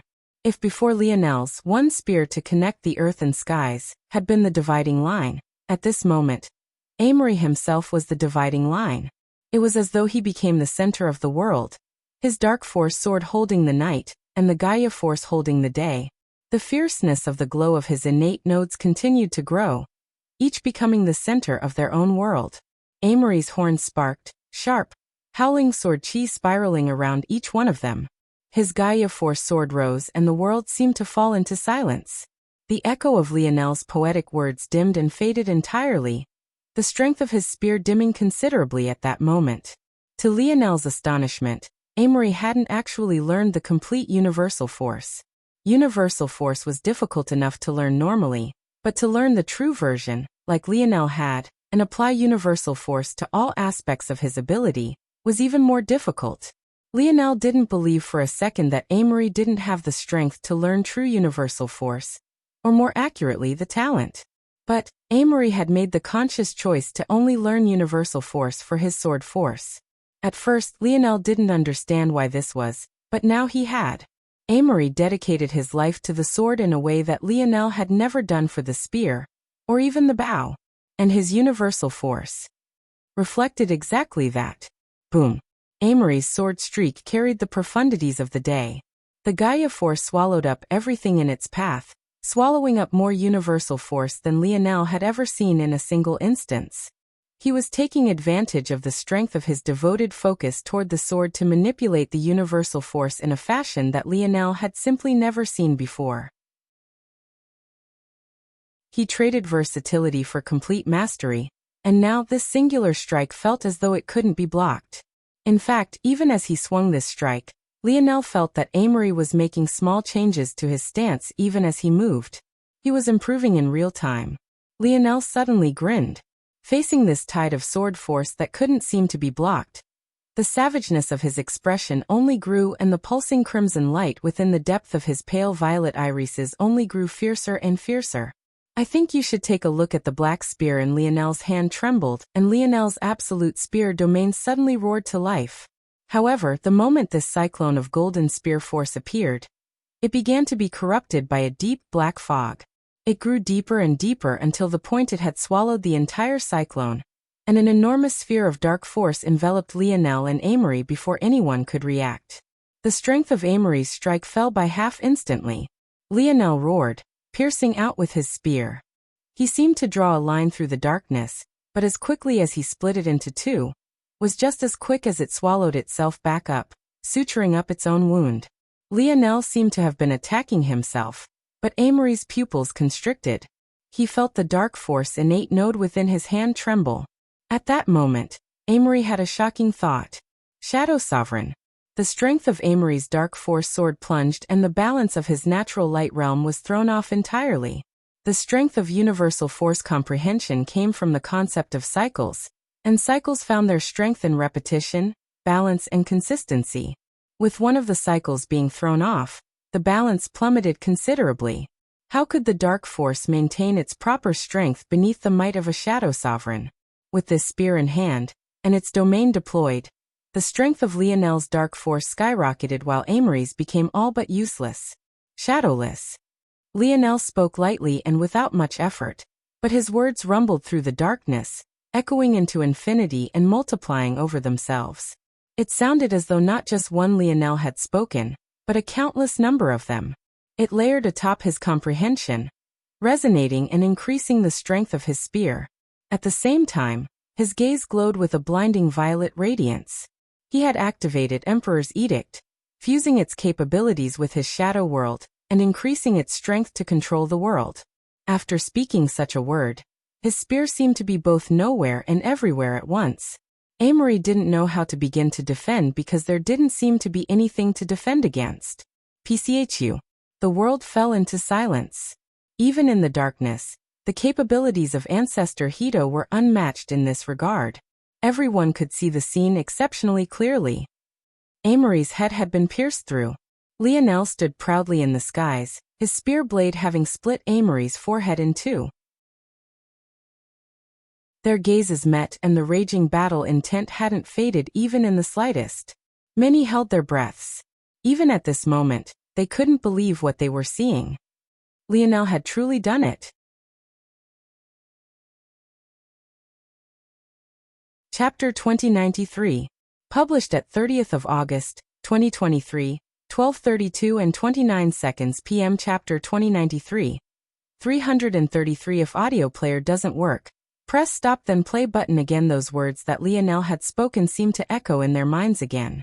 It had been too long since he had killed anyone of note, so they had forgotten. But at this moment they were reminded once again. As many as he came across is as many as he would kill. He had spoken those words boldly and beneath the disdain of many. But weeks later, the crowd seemed to have grown stunned to the point of being numbed. He had really done it. Even when Amory, the treasure of the Seward family, stood before him, he hadn't hesitated to strike to kill for even a single moment. At this moment, the weight of what Lionel's actions really meant were slowly sinking in. However, it was right then that the situation suddenly changed. Amory, who should have been on the final legs of life, suddenly reached up and grabbed Lionel's spear. Lionel's gaze narrowed, but he only watched as Amory pulled himself from the tip of his spear, pulling back until the last of the blade was out and blood fell down his face. It was an eerie sight, one that made it look as though countless rivers of blood were dripping down the peaks and crevices of the sword deity. Lionel felt an unprecedented sense of danger that didn't allow him to move. It wasn't that he couldn't move, but he didn't want to move recklessly, feeling that he had been locked onto by something. A single incorrect movement at the wrong time could take his life. When he had learned that Amory was the fiancé of a half-spiritual race woman, he had decided to use this opportunity to attack the latter's forehead. He thought of the possibility that Amory might have also learned a method to separate his soul from his body, allowing him to survive worse wounds than most could imagine. If that was the case, then Amory's most vulnerable point should definitely be his ethereal glabella. So Lionel had struck to shatter it. The wound that was left behind was incomparably smooth, and it looked like it had caused minimal damage, but that was only because of Lionel's exquisite control. The reality was that the entire inside of Amory's skull should be nothing but mush at this moment. Amory shouldn't even be able to think, let alone glare at him with battle intent, and even move.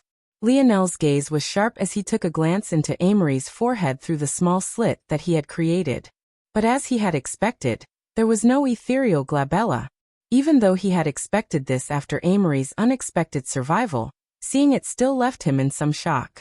Amory's Gaia force surged and he trembled just once before a large amount of life force from the ground below and water force in the air began to fuel him, quickly healing the wounds on his forehead until it was completely smooth.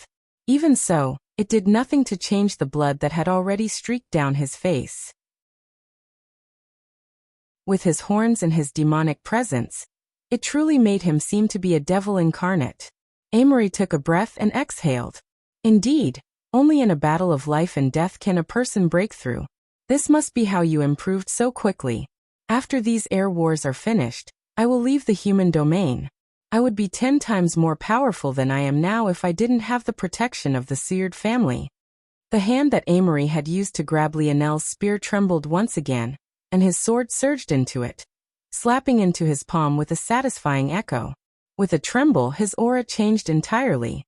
The dark and light skies above vanished, as though the atmosphere had been ripped away, for as far as the eye could see, only a vastness of twinkling light could be seen. It felt as though one was standing in an observatory, standing in the middle of a dome of starry lights that grasped the soul. Stars streaked across this canopy, howling with an intent of the sword. From time to time, these streaking stars would flash again, each time exhibiting another facet of a sword's beauty. It felt vast and endless. Lionel was certain. Amory's universal force had broken through, leaving behind the natural light realm to enter the cosmos realm. It was well known that the universal forces were the only method through which those of lower dimensions could battle those above them. Of course, the likes of Lionel and Aina had proven this to be untrue, as overwhelming talent and comprehension of force manipulation could do the same. The Four Seasons realm allowed those of the fourth dimension to battle those of the fifth. The natural light realm allowed those of the sixth dimension to battle those of the seventh. And the cosmos realm allowed those of the seventh dimension to battle those of the eighth. I think you should take a look at suddenly, the gap between Lionel and Amory had become insurmountable. It was as exaggerated as the difference of night and day that had just been displayed. Even so, Lionel suddenly chuckled. His unmoving body suddenly relaxed. So is that what it was? Interesting. SHUU. SHUU. Lionel swiped his spear across the air twice in quick succession, leaving behind a howling and sharp wind. With a flicker, his armor shone and the silver-gold lights took a more prominent role. At that moment, just a single clone was formed, splitting off from Lionel's body. Amory's gaze suddenly narrowed. He actually couldn't tell even after a second glance which was the clone, and which of them was real. What made it even more difficult to accept was the fact that the clone, or at least the one that wasn't holding a spear currently, flipped his palm to reveal a bow he recognized all too well. The white lion bow. The body of the clone trembled, a heart-shuddering aura taking shape as he vanished, appearing high in the skies and pulling back his bowstring. That's fine. Since one of me isn't enough, two will be. Lionel's stance shifted, his back leg gliding back in an elegant arc. The forces of the world fell into silence. I'll give you some advice, Lionel said lightly. You have exactly 333 exchanges to kill me. Lionel's clone's bowstring reached a full moon. Amory's heart skipped a beat, a shocking pressure suddenly descending and causing his gaze to narrow. He couldn't believe that this sort of pressure was coming from Lionel. Could it be that even until this point, Lionel was still holding back? He found it difficult to believe. The forces around Lionel began to shimmer with a soft light, small and delicate lines of wavy fog emitting from his body. The arc that his back foot had drawn took form, shaping the first line in a mysterious force art. At the same time, the same thing occurred to his clone high in the skies. A second piece of advice, Lionel grinned. You had better kill the both of us within that time frame. Lionel's spear shuddered and he suddenly moved. All the world could seem to focus on was the fluttering blade of his spear.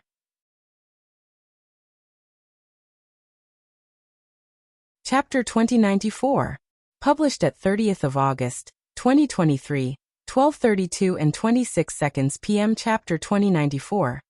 Bleeding. If audio player doesn't work, press stop then play button again. Lionel's aura flourished, the accumulation of force in the surroundings surging toward him in violent tides.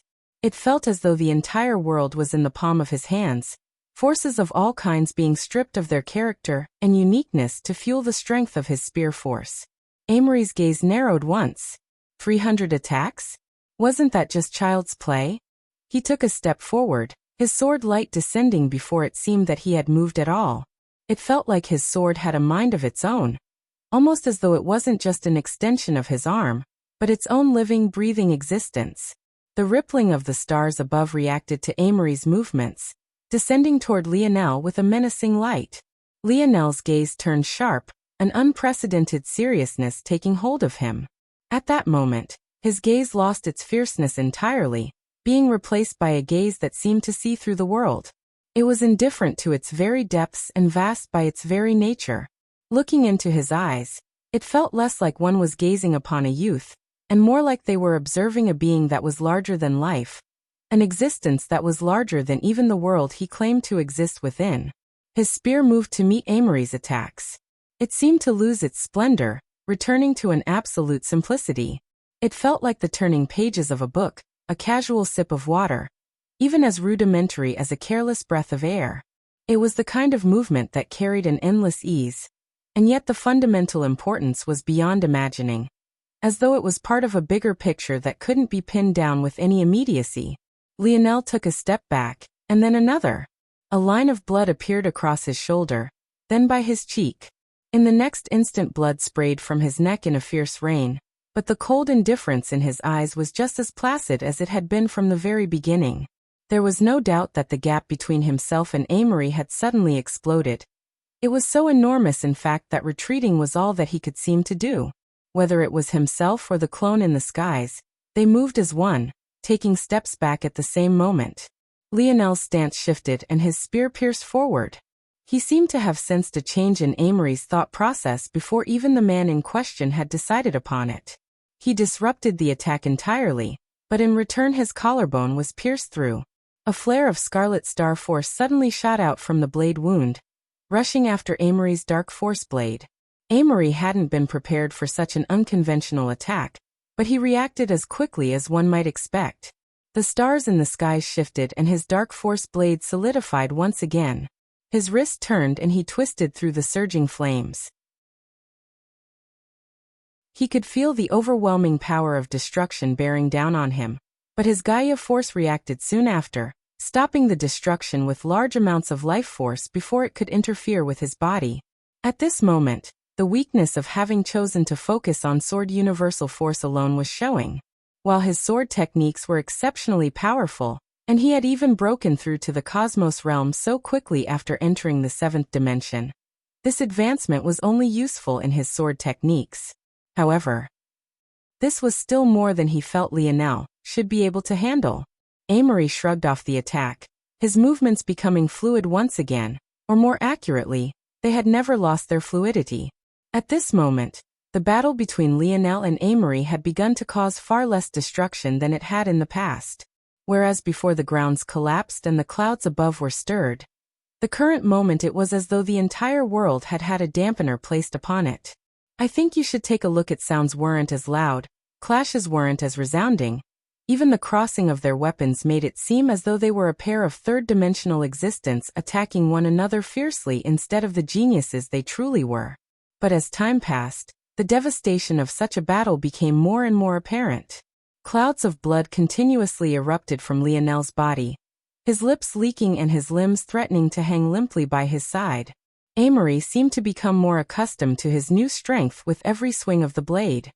He was all too aware of the complex force art forming beneath the feet of both himself and Lionel, and the count of the number of spear strikes, while continuously increasing in his mind, still didn't make him panic in the slightest.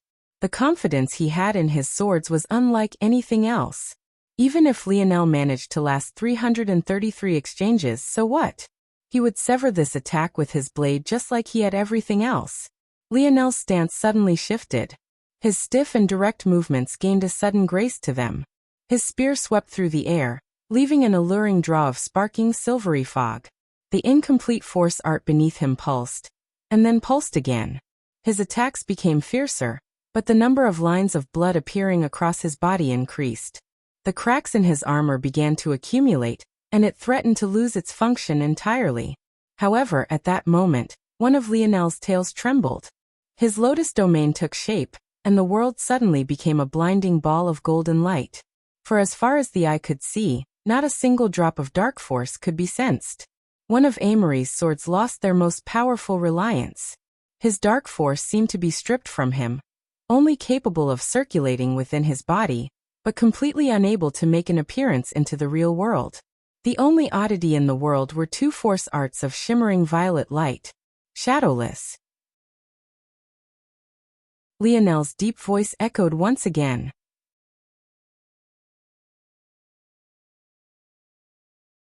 Chapter 2095. Published at 30th of August, 2023, 12:32 and 24 seconds p.m. Chapter 2095.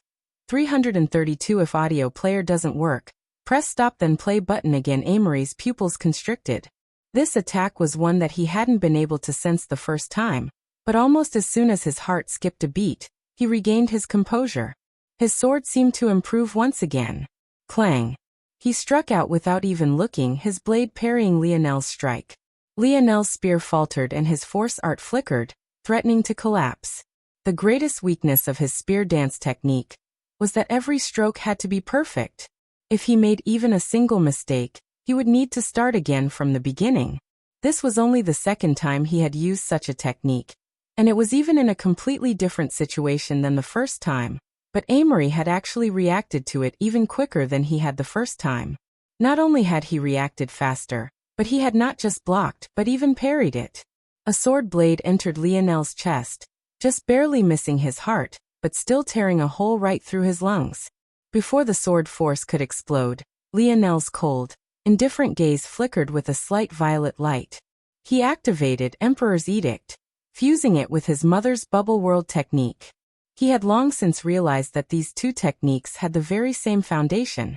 He contained Amory's sword strike, and in an odd occurrence, the blade separated into two pieces almost as though the front of Lionel's body had become a portal to his back, but leaving his body itself entirely unscathed. The explosion of Amory's sword force occurred to Lionel's back, a strong spatial force warping its location. Lionel's spear recovered quickly, his eyes flickering with a calculative light as he adjusted and made up for the mistake. His body spun out of the way, his spear arching backward, sweeping down and then up once again, forming a gorgeous semicircle of golden spear force that ascended right toward Amory's head. Lionel's spear tip and Amory's sword tip met perfectly. Lionel was forced into a strong retreat, but his spear seemed to use the momentum of Amory's retaliation to draw another elegant arc through the air. Amory's gaze narrowed. He could feel the pressure of Lionel's spear strikes increasing. It had already been over 200 exchanges, and though Lionel was in a sorry state, Amory could feel that the accumulating power in his spear was only increasing. Lionel himself felt that his understanding of Amory was quickly deepening. The two had both stopped using their ability indexes at once, and they had once again both started using them again at the same time. He was certain. Amory's ability index was very much similar to Aina's, however it wasn't related to self-healing or blood sovereignty. Instead, he seemed capable of improving extremely quickly. It hadn't been obvious before because he had been at the bottleneck of the natural light realm. But the moment he crossed into the cosmos realm and gained so much room to improve, it was as though he was riding with jet fuel in his sword. Every time Lionel's spear dance improved, so too did Amory's, and in what was an absolutely shocking realization, it felt that Amory was improving even faster than his spear dance could.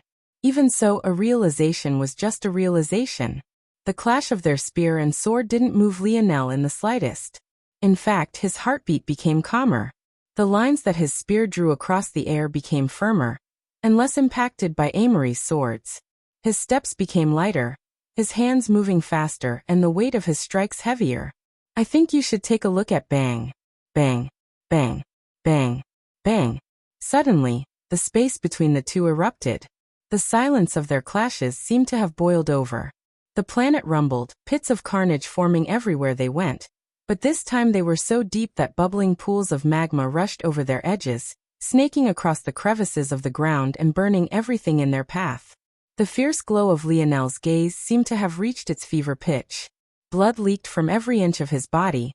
It seemed that there wasn't a single location on him that didn't contain an injury, but every ounce of force in his body seemed to have been focused on just this singular pursuit. The twisting of Lionel's feet, the sway of his spear, the trembling tip of his blade. It seemed to fuse with the image of a dance that the spectators had seen all those weeks ago. At that moment, the backdrop of Lionel's 10 stars seemed to become a cosmos of their own. They separated, taking up points of Lionel's quickly forming force art as though they were anchors. Lines of force surged out of them. Dream Force, Scarlet Star Force, Void Force, Vital Star Force. Within the shimmering ball of gold, they were the only other sources of light. Standing in the middle of it all, one force art below, and the other above, rotating like the complex inner workings of an ancient clock, Lionel's wrist stiffened as he took a single step forward. With this step, the world around his soul rippled. It felt like the very fabric of the world itself was moving like the disturbed surface of a lake. The sudden rush of danger hit Amory like a moving truck. The accumulation of Lionel's power had been so slow and incremental until this moment when it exploded forth like a geyser from the heart of Mother Earth. His hair fluttered in the winds. At that moment, wrapped in colors of royal blue, gold, vibrant violet, deep blacks and hues of silver, Lionel looked to be no different from a guardian deity, unmatched and untouchable. That danger that the eighth-dimensional ancestors had felt before assaulted their senses once again. 332, Lionel said lightly. The violet glow in his eyes had grown to the point that the whites of his eyes couldn't be seen any longer. As though two orbs of amethyst had replaced his eyes, he looked down upon the world, unmatched and untouchable. Then he pierced forward. Chapter 2096. Published at 30th of August, 2023, 12:32 and 22 seconds p.m. Chapter 2096. Lost? If audio player doesn't work, press stop then play button again. Amory's expression became dignified, his heart turning as cold as steel. He took a deep breath, and then exhaled slowly. He couldn't see anything in this world of gold, but he didn't need to. His cosmos had become his eyes, his sword his heart. There was nothing that they couldn't be guided to. In this state of tranquility, Amory seemed to break through once again. His sword swayed to his sides, pointing at the ground at an angle. His chest was entirely open to attack, but his breath was unhurried. Suddenly, when Lionel's spear strike was upon him, his eyes flashed open, a blinding light of radiance coming from them. Meeting Lionel's amethyst, pearly-like eyes, one of his became a dense black pearl, and the other a magenta one. He looked toward the world with this sword of dichotomy, a silence of the ages falling. And then there was a howl. His sword seemed to come to life, his sword domain ring shaking fiercely. He drew 2 circles with his swords, and then suddenly pierced forward. The entire human domain held their breaths. It was only just a few fractions of a second. These fractions felt like an eternity. They seemed to feel the weight of this battle. It wasn't just about choosing a winner. It was about choosing the future leader of the human domain. None of the other youths they had seen could compare to these two in terms of talent and future potential, no matter how good one's crafting was. Strength reigned supreme. Boom. Lionel and Amory shot backward, their speeds faster than anything they had displayed until this point. And it was precisely because of the power of their strikes. They both spit out a mouthful of blood, but compared to Amory, Lionel's state had already been absolutely terrible. He couldn't afford such an injury at this moment. He had already been hanging on by a thread to begin with. Lionel landed on the ground heavily for the first time in the battle, but he pierced his spear into the ground, drawing a deep trench through the ground until he came to a stop. He heaved for breath, blood hacking up from time to time. That was indeed the strongest strike he was capable of in this state. That was a spear strike that touched upon the 4th layer. Although it was in the 6th dimension, that wasn't something that most in the human domain could fathom. He was certain, if an ancestor wasn't prepared for this strike, he could definitely severely injure them with this strike. For context, for most even Tier 9 7th dimensional existences, even if a Tier 1 ancestor stood still and allowed you to attack them for days on end, you would be lucky to leave even a single mark on their skin. The higher one's dimension, the larger the gaps. But Lionel hadn't expected for Amory to actually touch upon the 3rd layer of 7th dimensional sword force in that final moment. That man was truly a genius. Even in such a perilous situation, he was able to make such progress. Lionel coughed up another mouthful of blood, shaking his head. Amory's Gaia force was truly powerful. His Scarlet Star force was having a hard time dealing with it properly. It couldn't be helped. Amory had had his innate node for over 30 years. Lionel had only had his in his possession for less than 4 years total. And even then it was mutated, and didn't allow him to take proper control of it. He was ironically making faster progress with his emulation spatial force, now only because it was actually normal. He slowly stood to his feet, suppressing Amory's Gaia force and not allowing it to rampage about. In the distance, about 100 meters away, a meaningless distance to them, Lionel could see Amory standing to his feet. Amory had a trickle of blood falling down his lips, and his face was pale, but other than that, he seemed to be perfectly fine. The human domain seemed to collectively release a sigh. Indeed, it seemed that it was quite obvious who had come out on top this time.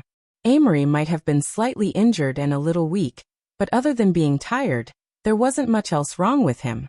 The winner was clear. The Seward family exhaled a breath of air they hadn't known they had been holding. They had never expected for a sixth-dimensional existence to push Amory to this point. They couldn't help but shudder. That was right, Lionel wasn't in the seventh dimension yet. I think you should take a look at. Amory took deep breaths, and eventually regulated his breathing. His Gaia force trembled, and large amounts of life force seemed to connect directly to him. Ironically, now that he was on land, the effect of his Gaia force was even more prominent and powerful. His recovery speed was at least 10 times what it had been in the air, and the paleness of his face was quickly recovering. It seems that my ring will be staying with me today, Amory said lightly. If you don't want to die, I would suggest breaking your badge now. Though, if you cower in this way, it's like you won't ever be my opponent again. Amory didn't talk often. There were only two kinds of people that he spared words on: people he felt deserved it, and people that he truly looked down upon. Ironically, Lionel had been on both sides of his opinion. In the dimensional cleanse trial zone, he had spoken harsh words toward Lionel because he had truly felt that he was too pathetic. And now, he was speaking to Lionel like he would an equal. As for sparing Lionel, he never really considered it. That was because he felt that although Lionel was still in the sixth dimension, so long as he continued to improve, he would never be able to catch up even if he let him leave. Plus, if someone was spared like this, the genius they had once been would be gone. There was no use in saving a crippled genius who no longer held any sort of self-belief. However, who would have expected for Lionel to chuckle at that moment? Amory wasn't very surprised. If Lionel cowered at this moment, he wouldn't have been a person he acknowledged in the first place. But what did surprise him were Lionel's actual words. I think you're forgetting something, Lionel said lightly. Amory recalled instantly. He wasn't a fool, he had been paying attention to the second Lionel all this time, but somewhere around the 200th attack, it had lost its aura entirely. Wait, wasn't that the moment that Lionel had suddenly deployed that odd world of gold? Amory's pupils constricted, and the world was enveloped by a galaxy-warping aura descended. Lionel smiled.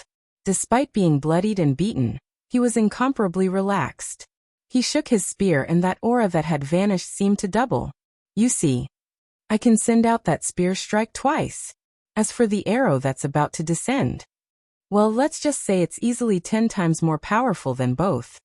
How could it not be? Although Lionel's spear dance was more flexible and allowed him to use it in battle while maintaining his movement, what it couldn't do was accumulate it all into a single strike. Lionel suddenly stepped forward and pierced out a second spear strike. Amory's hair stood on end. He had yet to accumulate enough himself to parry.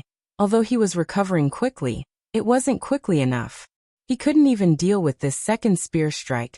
How would he handle the arrow that was coming? He had actually lost. Chapter 2097. Published at 30th of August, 2023, 12:32 and 20 seconds p.m. Chapter 2097. I was wondering. If audio player doesn't work, press stop then play button again. The arrow streaked across the skies as though it could split reality in two.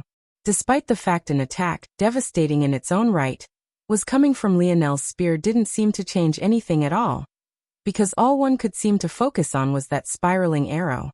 The world was divided into four, the split prongs of the arrow rotating and leaving complete wave-like patterns across the ground and within the clouds above. Everything in its path was shredded apart, and when it had only made it halfway to its destination, Lionel's spear suddenly met Amory's swords. That pair of life-grade swords shuddered, their bodies losing a great amount of shine as their owner was sent flying backward, digging a deep trench into the ground that embedded him like an etching upon a stone wall. Amory couldn't move. His body was shaking involuntarily, his hands barely strong enough to hold onto his swords. He looked up into the skies, only having time to complete that action alone before Lionel's arrow appeared before him, shooting through his chest and releasing an explosion that echoed throughout the land. The sound was so loud that nothing else could be heard. It was difficult to tell even when it had stopped, the sharp whistling sound of deafness and damaged hearing being all that most could listen to. Even when they covered their ears, trying to escape from the destruction, it followed them, filling their minds with sensory information they would never be able to forget. Lionel breathed out, his chest heaving. He looked into the skies, his eyes closing. Despite his injuries, he stood tall. The loud noises didn't seem to bother him in the slightest, and the rumbling ground beneath his feet couldn't stop him from standing tall and unbothered. As the sounds died down, a smile curled his lips. Nothing could seem to bother him at the moment. He was truly a man who held grudges. He had already defeated Amory once before, but he was still irritated by that matter in the dimensional cleanse zone. After a moment, he wondered, if he claimed Amory's soul now, would he be able to use the latter to comprehend the later stages of dimensional cleanse and finally break into the 7th dimension? It was hard to tell. That was because dimensional cleanse had an odd sort of protection over it. Even those that had learned the parts beyond the 3rd dimension couldn't share it with others. Only Lionel could, because he had fully comprehended and reverse-engineered the method. He had succeeded in doing so for the 4th, 5th and 6th dimensional layers, but he had yet to even lay eyes on the 7th dimensional method, so it was hard to tell where to go from here. Theoretically, he could deduce that on his own since he had the foundation, but without personal experience of what it was like to be in the 7th dimension, or deep understanding of where he would need to proceed to enter the 8th and 9th dimension beyond, such a deduction would be nigh impossible. More accurately, he could do it, but what he deduced wouldn't necessarily be the correct next step. It could still deviate in all sorts of ways, and it would be too hard to tell if he was correct or not. His father might be able to give him some clues, but Lionel would rather roll over dead than ask that old man questions face to face. He could imagine the scorn already. I think you should take a look at forget it. It's easier to just find another token to enter the dimensional cleanse trial zone. If others could hear Lionel's thoughts, they would definitely roll their eyes. Were these a pair of father and son? Or mortal enemies? It was impossible to tell. Lionel slowly opened his eyes and he looked down to see that Amory was still stuck, embedded into the side of a deep trench his own body had dug out.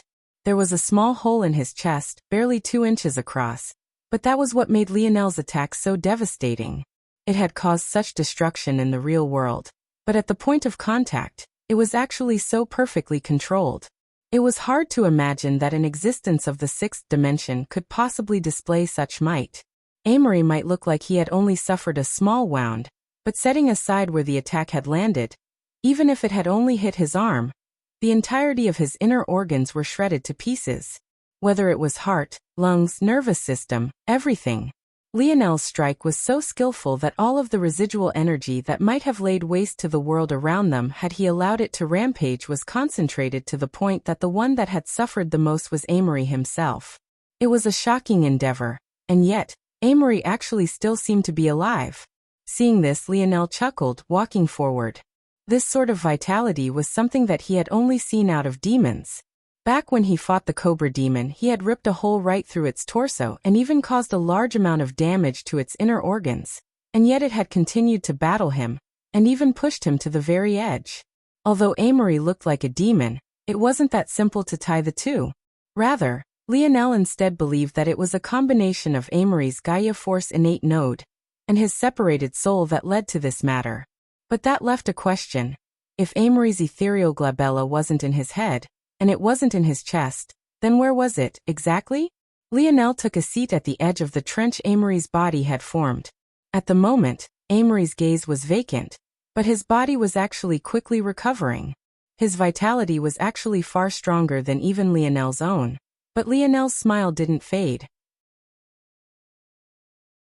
I was wondering why it was that you all allowed me to attack him just like that, but it seemed that you were quite confident in his ability to survive, huh?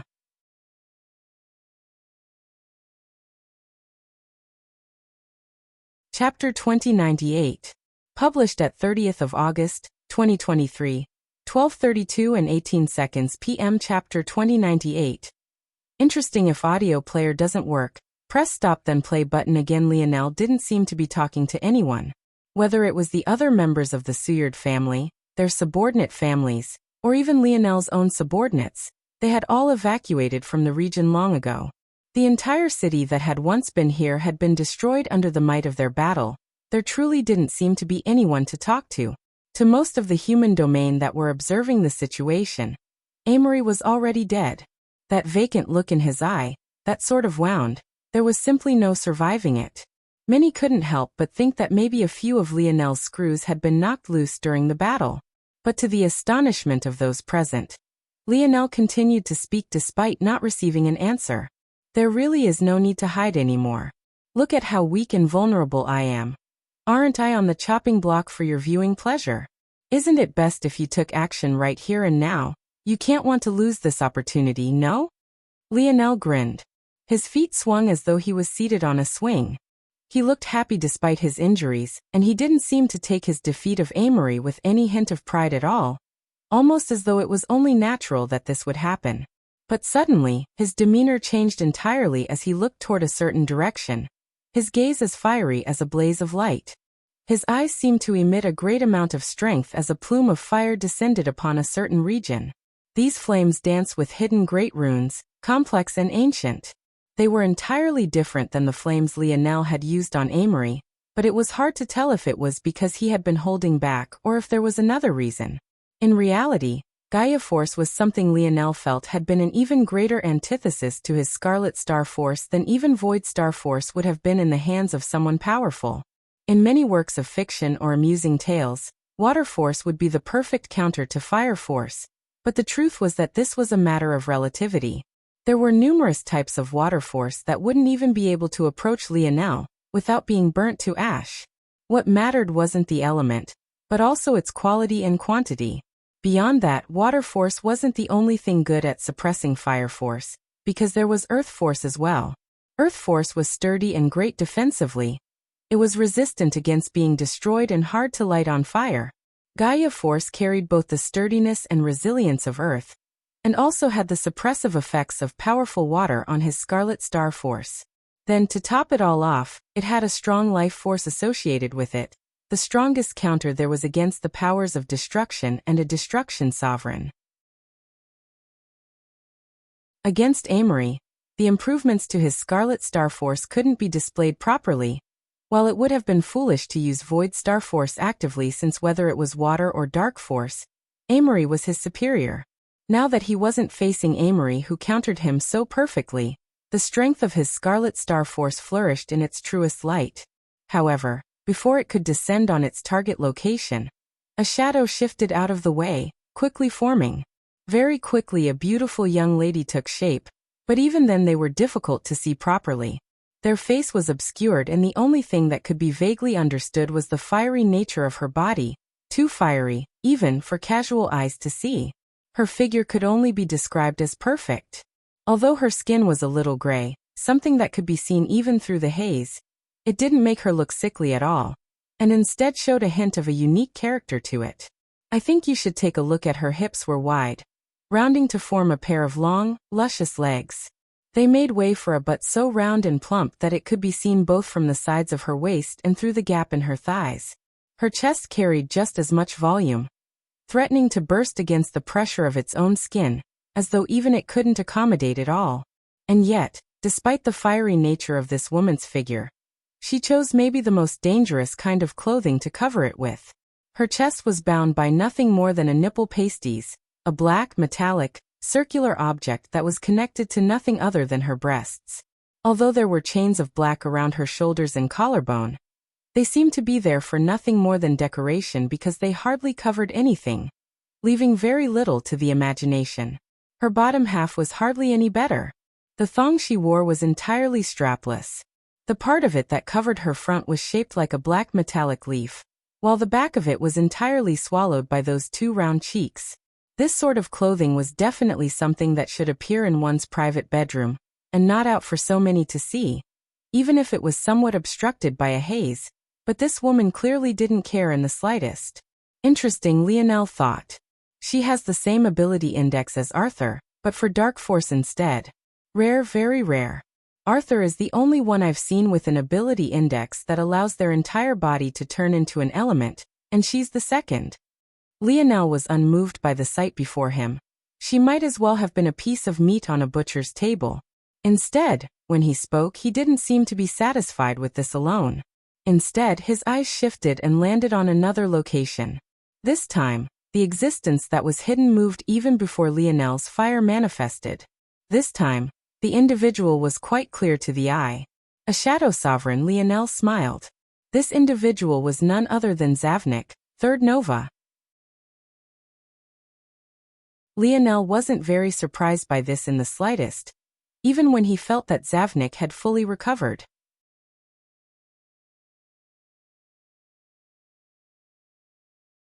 Chapter 2099. Published at 30th of August, 2023, 12:32 and 17 seconds p.m. Chapter 2099. Plop. If audio player doesn't work, press stop then play button again. Zavnik had already regained his calm. When he looked at Lionel, his emotions were unreadable. In truth, he hadn't expected for Lionel to actually win such a battle. Amory was arrogant, but he had the right to be. He was the reason why, despite the fact that the Morales had so many heirs in this generation, no one had spoken of the Seward family's decline. He alone, with his sword, was enough to uphold the skies for them. He was in existence seen to be on the same level as Velasco. He was only over 25 years old, but he had already reached Tier 2 of the 7th dimension, and very soon he would enter Tier 3. He was in existence the likes of which very few could match up to already, and that was proven by him comprehending the cosmos realm. It had to be remembered that not everyone returned at the same time. Depending on their distance from Lionel when the formation had been activated, one could either return sooner or later during that 20-year span, and most had returned around 10 to 12 years ago. Amory, however, had only returned about 5 or so years ago. It went to show one just the kind of talent he had to reach such a state so quickly. After he returned from the tribulation, it was as though he had become an entirely different man. But it had all been useless before Lionel. Amory was born and raised seriously by the Seward family from the moment he picked up a sword. Lionel had only returned to the Morales family a month ago. Amory had been training since he was a toddler. Lionel only began when he was 17 years old, and even then he had no sort of guidance aside from a silver disc and the memories of the experts in the spear domain ring. Experts that Amory had access to on his own side. On top of that already 17-year advantage, Amory gained 5 more years of advantage thanks to the Cataclysm Zone. The gap between them was obvious, and it was a shocking thing to accept. But what stunned Zavnik even more was maybe the implication of Lionel's words. What had he meant by those words? They didn't save Amory because they knew he could survive? By him saying that, didn't that mean? Zavnik's gaze turned serious. What? Not going to admit it? Lionel laughed. He had expected this.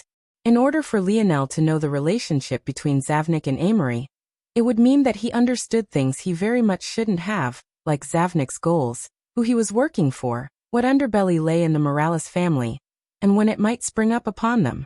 But all of that was impossible. Lionel wasn't Second Nova, and even Second Nova couldn't claim to know so much. Lionel's laughter made Zavnik uneasy, and all the progress he had made to take the shadow of Lionel out from his heart and soul seemed to be crumbling before his eyes.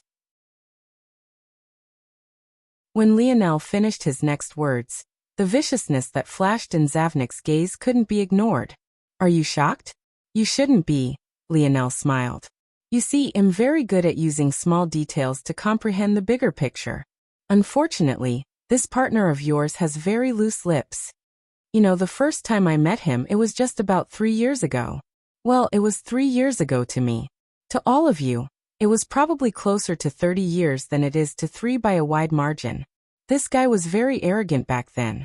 Poor little me was just in Tier 1 of the 5th dimension, but he had already broken through into the 6th.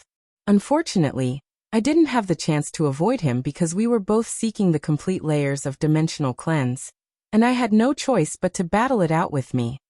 I was defeated, quite soundly, but this guy actually tried to take my spear domain ring. And do you know what he said back then? Lionel turned from Amory and looked to meet Zavnik's eyes.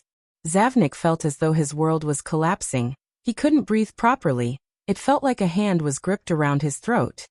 He said he knew someone would be far better suited to the spear domain ring than me. Can you believe that? What an arrogant bastard, right? He doesn't even use the spear, and look at how antisocial he is. Even his family had to arrange a marriage for him just so that he could have a wife. Where would he find someone he would give the spear domain ring to? Let alone someone that he trusted and respected enough to do so. I think you should take a look at Zavnik's hands were trembling. It wasn't about the revelation.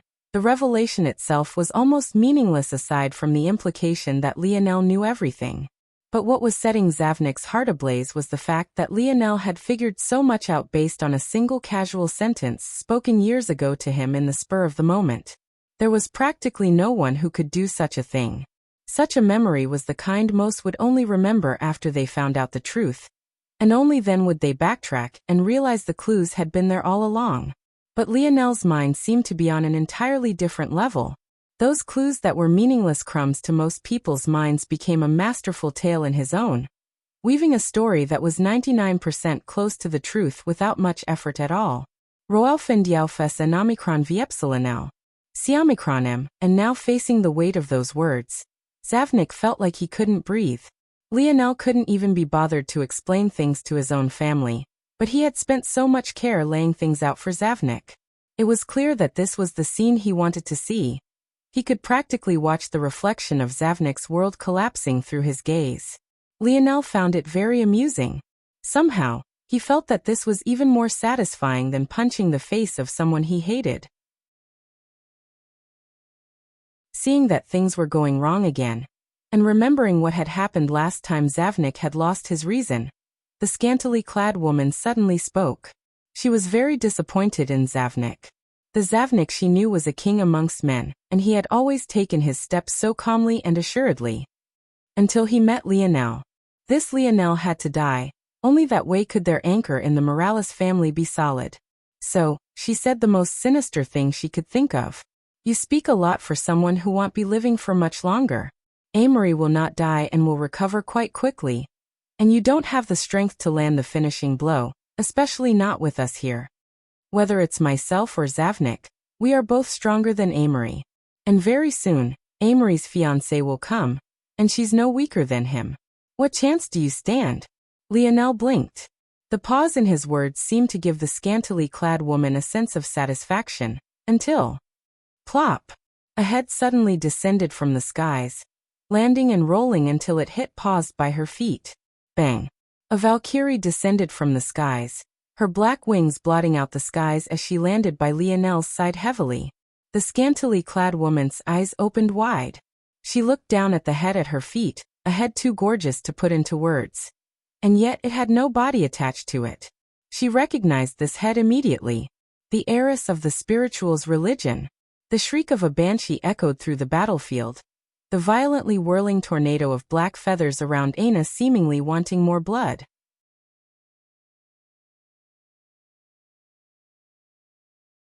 Chapter 2100. Published at 30th of August, 2023. 12:32 and 15 seconds p.m. Chapter 2100. Unwilling if audio player doesn't work, press stop then play button again. Aina's aura blazed like the spark of an awakening star. Although she didn't say anything, her presence alone seemed to warp the world around them. The arcs of black lightning that sparked between her horns and the black feathers that zipped by causing even the eyes of those that only gazed upon them to sting. Her black wings came out from the back of her hips, but their majestic bearing was no less. Each spread out for at least 2 meters, carefully arcing through the air with the grace of a phoenix. Just a single one of their flaps made the Shadow Woman and Zavnik feel as though they might be thrown off their feet, their bodies flexing just to maintain their positions. The eyes of the scantily clad woman froze over. She couldn't take her eyes off of Aina, her heart palpitating at the aura she was sensing. What she felt the proper conclusion was happened to be something that she was entirely unwilling to accept. She had all the information she needed about these matters. It was simply impossible for Aina to be what she thought. Aina was a Brazinger, she was born on Earth, her mother was a mortal woman and her father, though an unknown wildcard, was ultimately just a cast out of the Brazinger family. It didn't make any sense for her to have this kind of aura, but then it all suddenly clicked. Blood Sovereign. She said lightly. It was true. Back then, when their cohort was sent to the Rapak's nest, the true goal wasn't Lionel or dealing with him, nor was it for Amory to receive the egg of the future ruler of the Rapaks. No, from the very beginning, the goal had been Aina. Lionel had been infuriated back then when the variant invalids appeared and simply directly killed them in his tirade, so it had been impossible to confirm this. The only one outside of the individuals related to the three-finger cult who knew this with absolute certainty was Lionel's father. But just the same way Lionel hardly explained things to others, neither did his father explain things to him. Although Lionel had partially deduced this matter, there was still a limit to what he could do even with his intelligence when information was so limited, especially when there were so many other answers that likewise made sense. It also didn't help that the answer simply didn't seem all that important. Ever since they reunited, Aina had always been by his side, or within range of a region he could act in. It didn't matter to him if the three-finger cult were targeting her, because whoever came would simply have to face his wrath. In addition to that, since that moment, the three-finger cult seemed to have forgotten about Aina, having not chosen to make any other moves. It was hard to tell how valuable they saw Aina to be, or if they were aware that kidnapping her wouldn't suddenly make her come over to their side. The truth of this matter, though, was something that the Shadow Woman was well aware of. It wasn't that the three-finger cult had forgotten about Aina.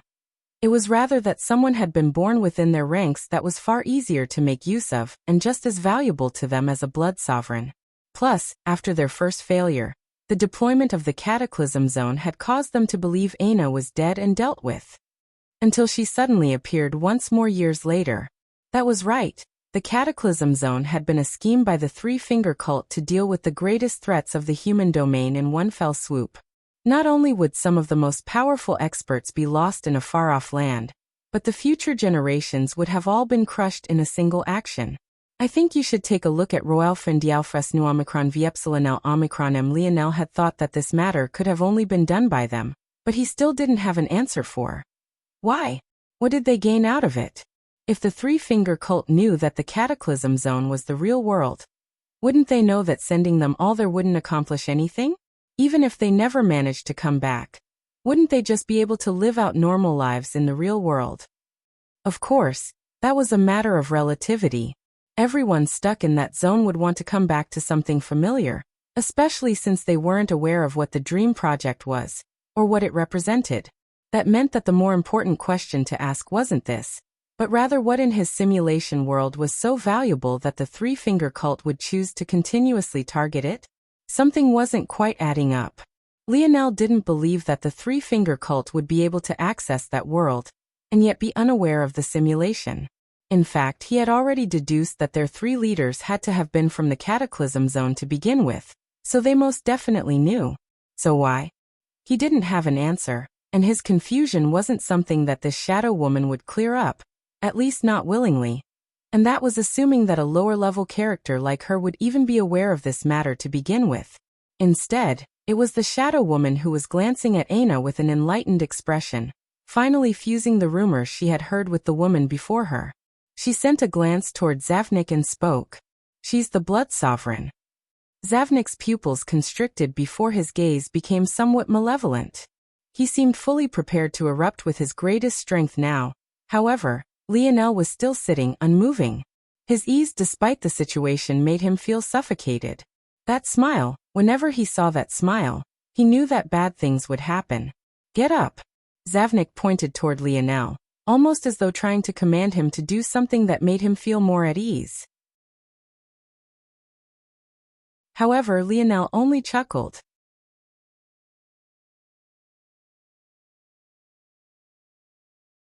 Chapter 2101.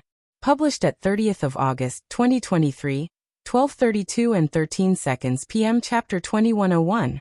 Clear aura. If audio player doesn't work, press stop then play button again. Me? Get up? Can't you see how tired I am? I don't have the energy. Lionel suddenly yawned, his eyes even watering to complete the effect.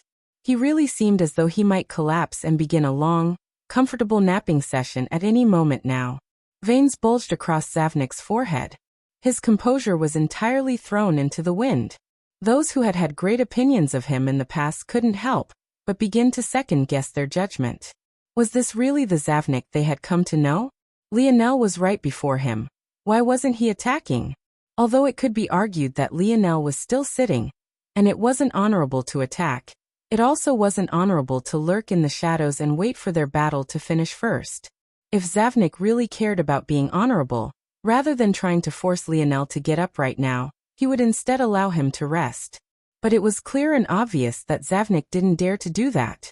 He wasn't trying to be honorable, he was scared of Lionel's nonchalance, scared of what trump card Lionel might have waiting for him in the shadows. To Zavnik, the fact that Lionel dared to continue to sit down and be so casual meant that he had another plot waiting to be sprung. The moment he took action, he would fall into it. He didn't believe in himself anymore, and he was entirely reliant on Lionel's actions to dictate his own. The more relaxed Lionel was, the more uncomfortable he felt.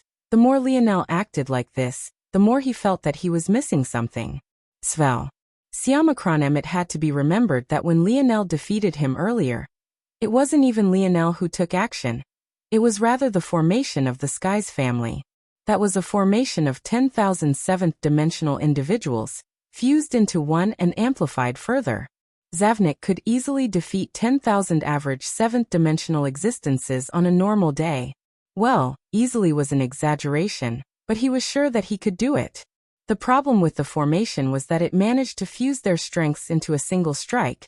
Zavnik would have to be literally 10,000 times more powerful than a normal seventh-dimensional existence to have come out unscathed.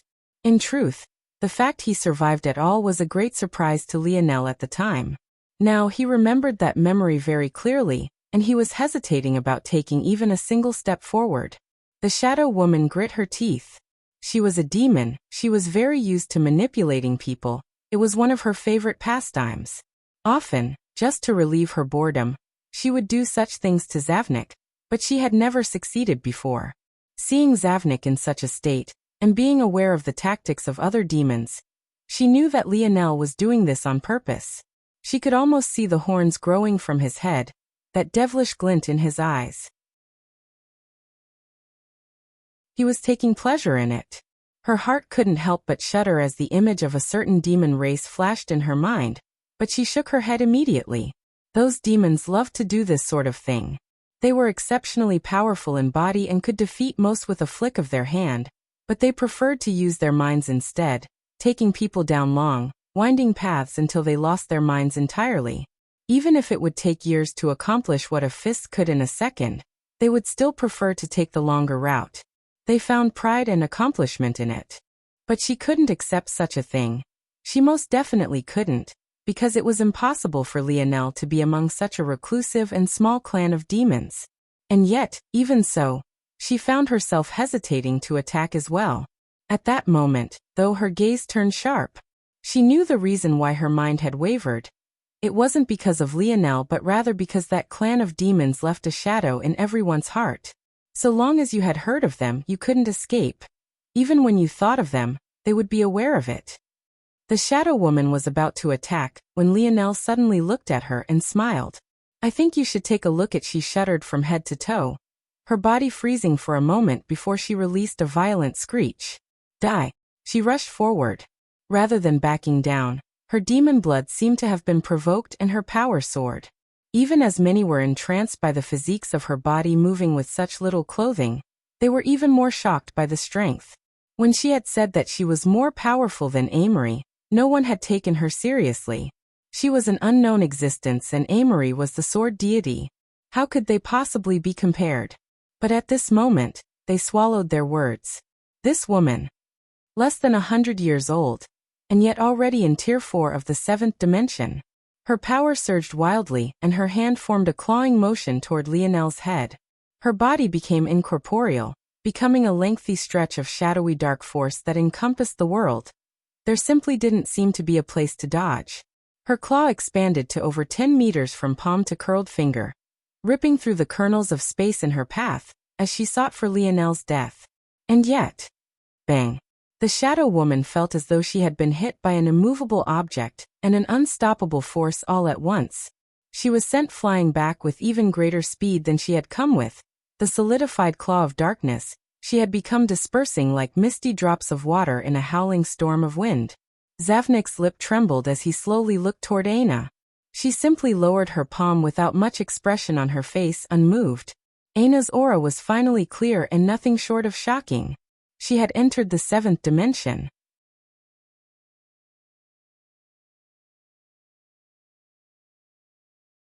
Chapter 2102. Published at 30th of August, 2023, 12:32 and 11 seconds p.m. Chapter 2102. Aghast if audio player doesn't work. Press stop then play button again. The human domain had fallen into silence for a long while. Ever since Amory and Lionel's battle had begun.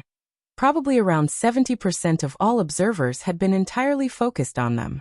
In truth, that number actually seemed quite low, but it was actually surprising that it wasn't even lower than that.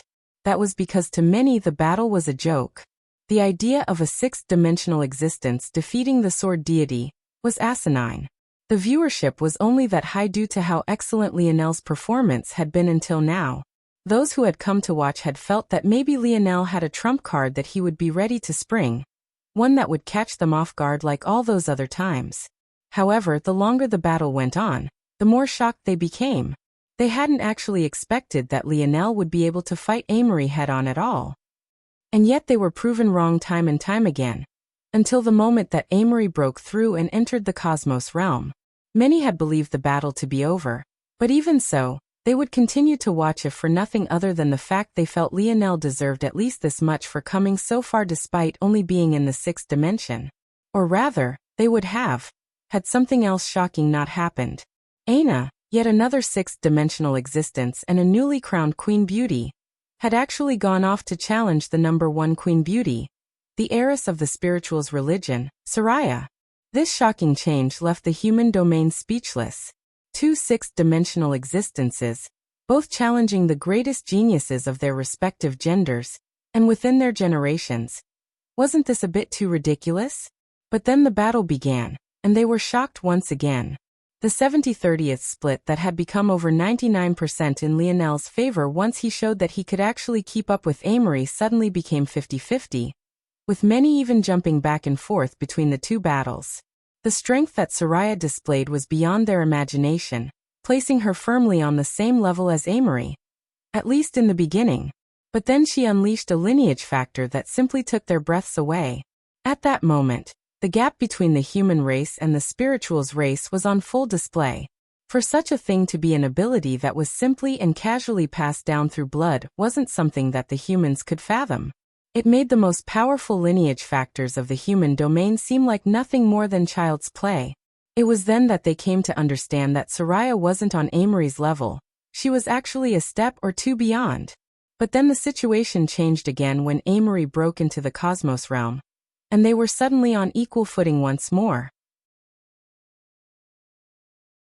And unfortunately, unlike Lionel, Aina didn't have a technique that allowed her to touch upon the fourth layer in such a short period of time. Aina unleashed a demonic form that took their breaths away, but it still wasn't nearly enough.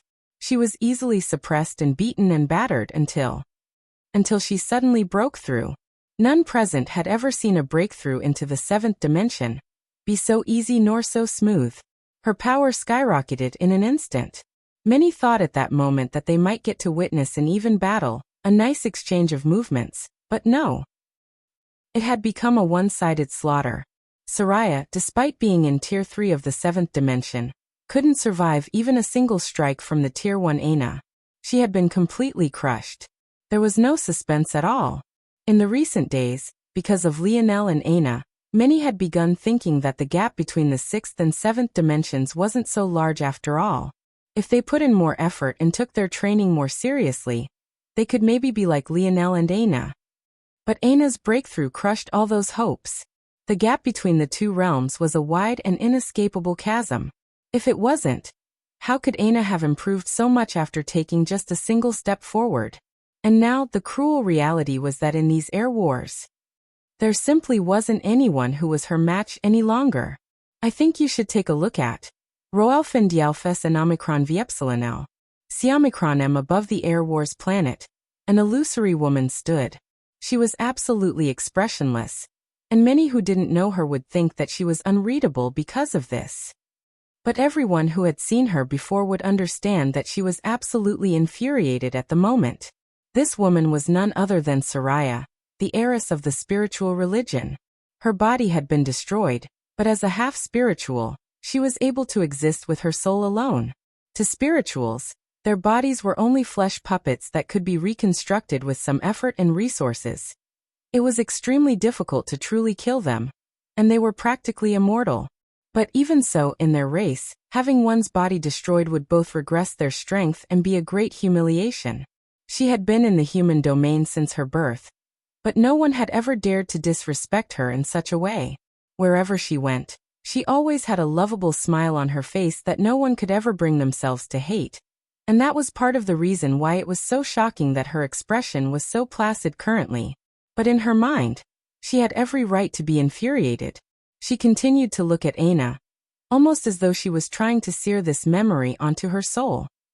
Lionel smiled and hadn't moved a single inch from his sitting spot. He had already felt that these air wars were over, but now that Aina had broken through, he didn't even really need to put much effort in any longer. So why couldn't he be leisurely? Why are you glaring at me so fiercely? Lionel asked, putting a hand on his chest. I scare easily, you know, and my wife is very good to me. Those last words about his wife were very clearly a threat that made Zavnik shudder.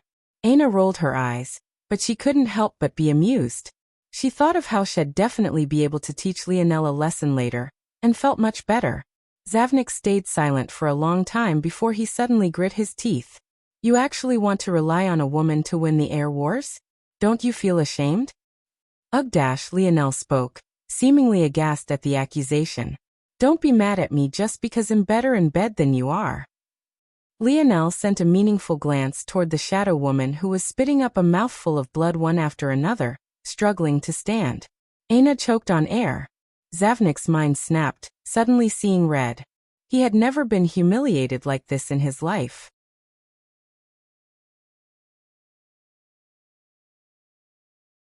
Chapter 2103. Published at 30th of August, 2023, 12:32 and 9 seconds p.m. Chapter 2103. A palm. If audio player doesn't work, press stop then play button again. Aina's head snapped toward Lionel, her glare quite vindictive. She looked as though she wanted to teach Lionel a lesson right here and now. He was truly too much.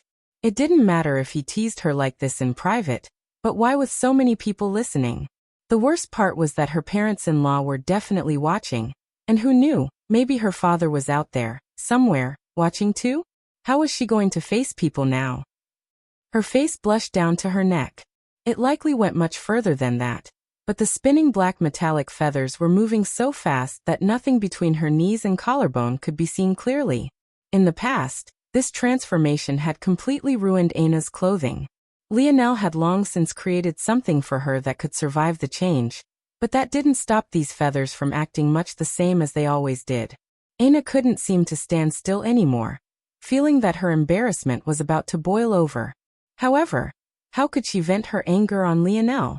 Obviously, the two to suffer would be the shadow woman and Zavnik. Zavnik didn't even know what hit him. He barely registered a crimson-black glow, and then he felt as though his body was streaking through the skies even faster than any meteor shower he had ever laid eyes upon. He was stunned. He couldn't imagine why the gap was so large. Weren't they both in the seventh dimension? He was even quite confident in his strength. He had met so many powerful enemies, and he had defeated them all, but how had things ended up like this? He felt that if it wasn't for the fact that he had deployed his divine armor at the final second, he would have been pierced right through.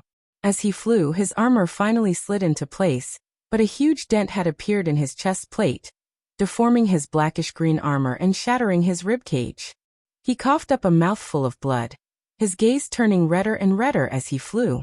How had things ended like this? How had he turned out to be so pathetic? How could he lose like this?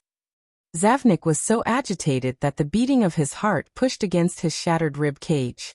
When he rebounded against the ground, he didn't seem to feel anything. The whites of his eyes turned entirely black, and his bronze irises seemed to streak with lightning. The shadow woman, who was still coughing up blood herself, was trying to stand when she sensed this change. Her own expression warped, and she didn't seem to be happy about what was happening. The demon blood running through Zavnik's body wasn't pure. Technically, the strength of the demon race was that they could reproduce with any race, and the mutations that occurred would allow them to come out much stronger on the other side. It also helped them to not be bound by the same weaknesses as humans.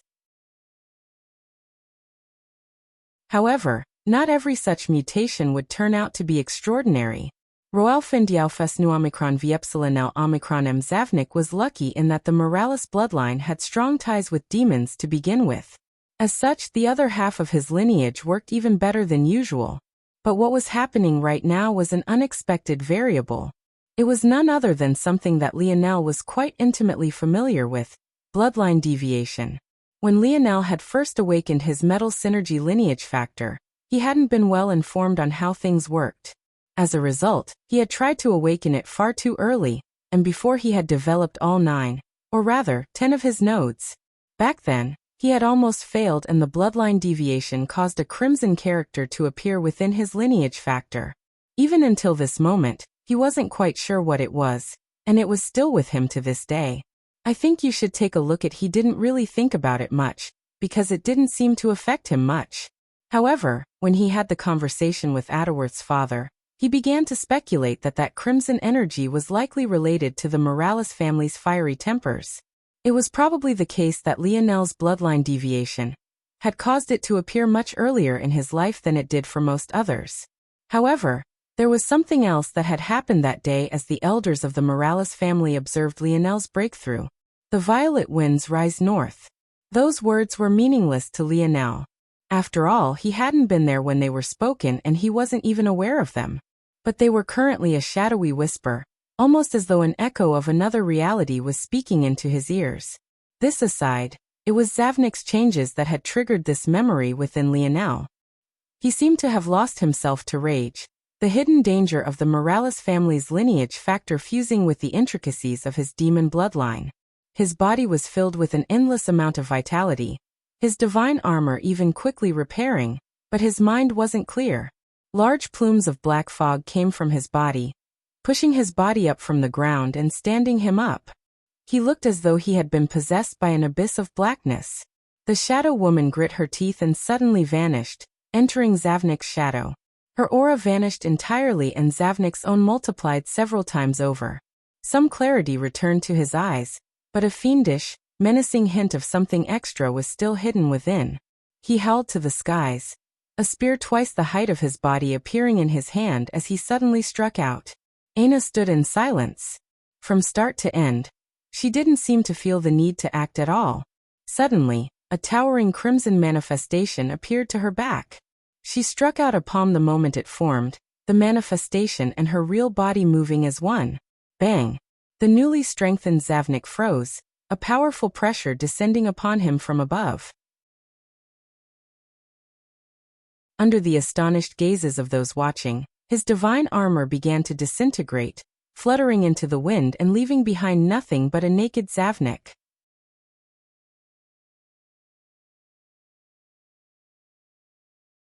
Chapter 2104. Published at 30th of August, 2023, 12:32 and 7 seconds p.m. Chapter 2104. Subdue. If audio player doesn't work, press stop then play button again. The wildness in Zavnik's eyes vanished. Their blackness disappeared and the whiteness that returned enveloped his entire iris. He had entirely lost consciousness, standing there wide-eyed and unable to believe it. He slowly fell backward, collapsing to the ground with an anticlimactic thud. Ooh, scary, Lionel shuddered. Aina was more powerful than even he had thought. The moment her manifestation came out, her strength soared. It seemed that it was even more powerful in the 7th dimension than it had been in the 6th. It might as well have been an entirely new ability.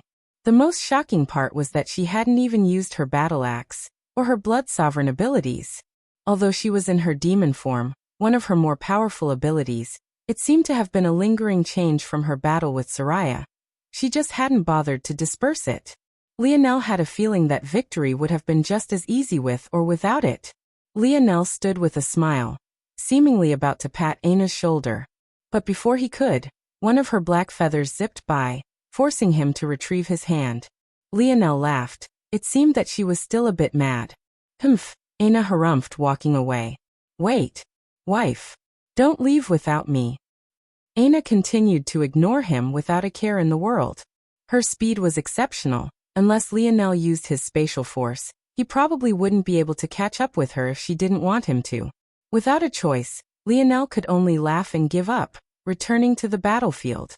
Amory still seemed to be in the process of healing, having not even regained consciousness, while Zavnik and the Shadow Woman had separated again.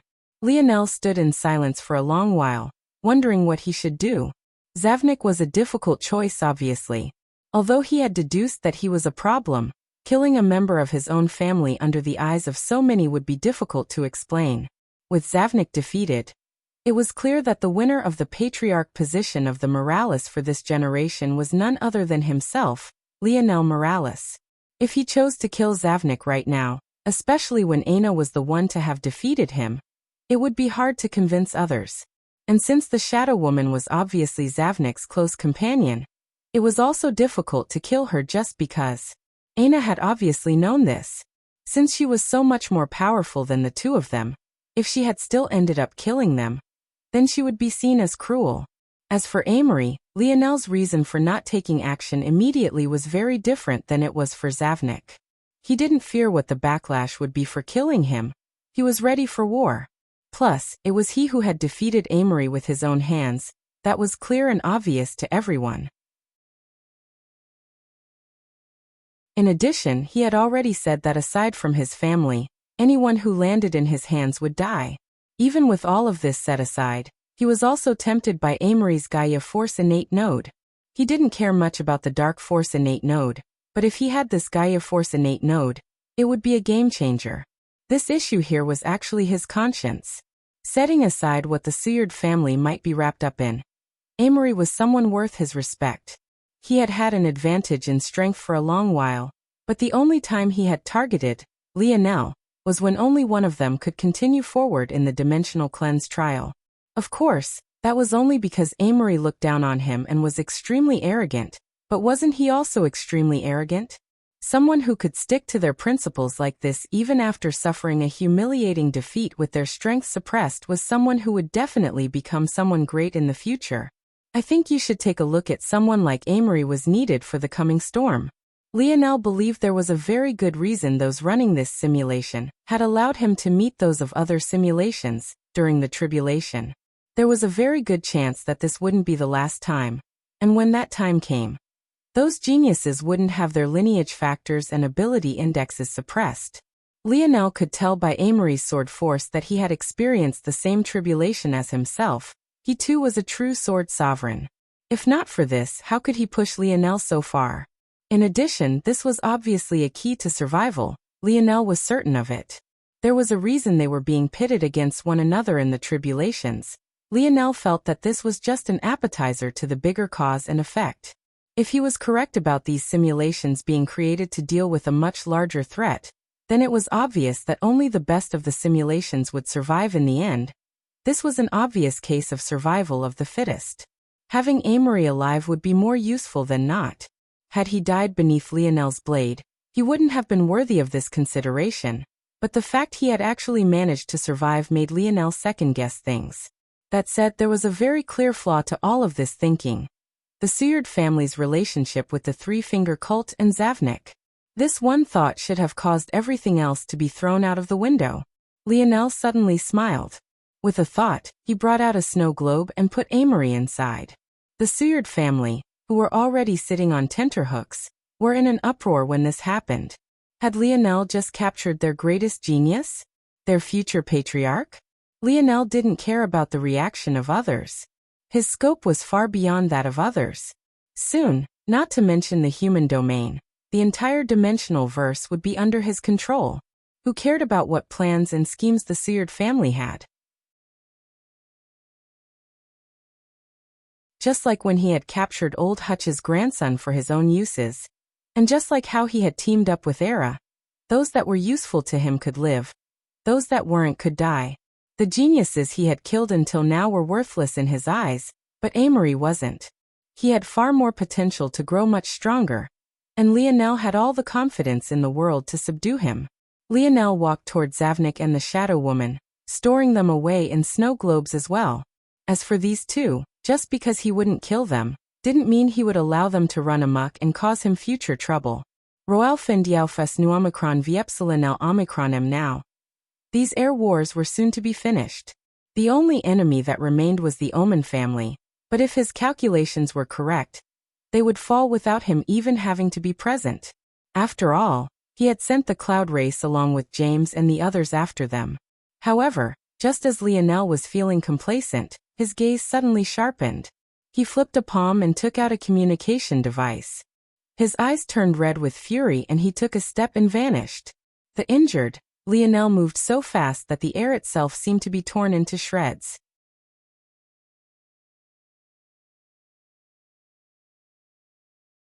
Chapter 2105. Published at 30th of August, 2023, 12:32 and 5 seconds p.m. Chapter 2105. Shameless. If audio player doesn't work, press stop then play button again. The distance between the territory of the Seward family and that of the Omens wasn't small. It was easily thousands of kilometers. In addition to this, Lionel hadn't expected to need to take action himself, as he felt that the measures he had handed to James and the others were more than enough. While he was fighting against Amory, he had sent Zavnik's army to attack the spiritual's religion. Due to this, Soraya had believed that she was being attacked by a joint force of Lionel, Zavnik, and the pious family on top of that. Due to this, she didn't even have the presence of mind to consider the fact that Amory might also be in trouble. On top of that, because Amory saw that Lionel was the only threat before him, he hadn't cared to report this matter to Soraya either. Like this, the two supposed allies were separated like this. Because Zavnik never showed up personally, Soraya kept waiting for the other foot to drop, not knowing that the black-green armored army was nothing more than a FAA section aide to keep her pinned down. While all of this was happening, Lionel had sent the others to deal with the Omen family. In his opinion, the Skies family and Oryx with the help of the Cloud race was an undefeatable force. It had to be remembered just how powerful Maya was. It wasn't an exaggeration to say that she was the most powerful existence in these air wars. Maybe only if Lionel broke through to the 7th dimension, and then teamed up with Aina, could they defeat Maya with any sort of confidence.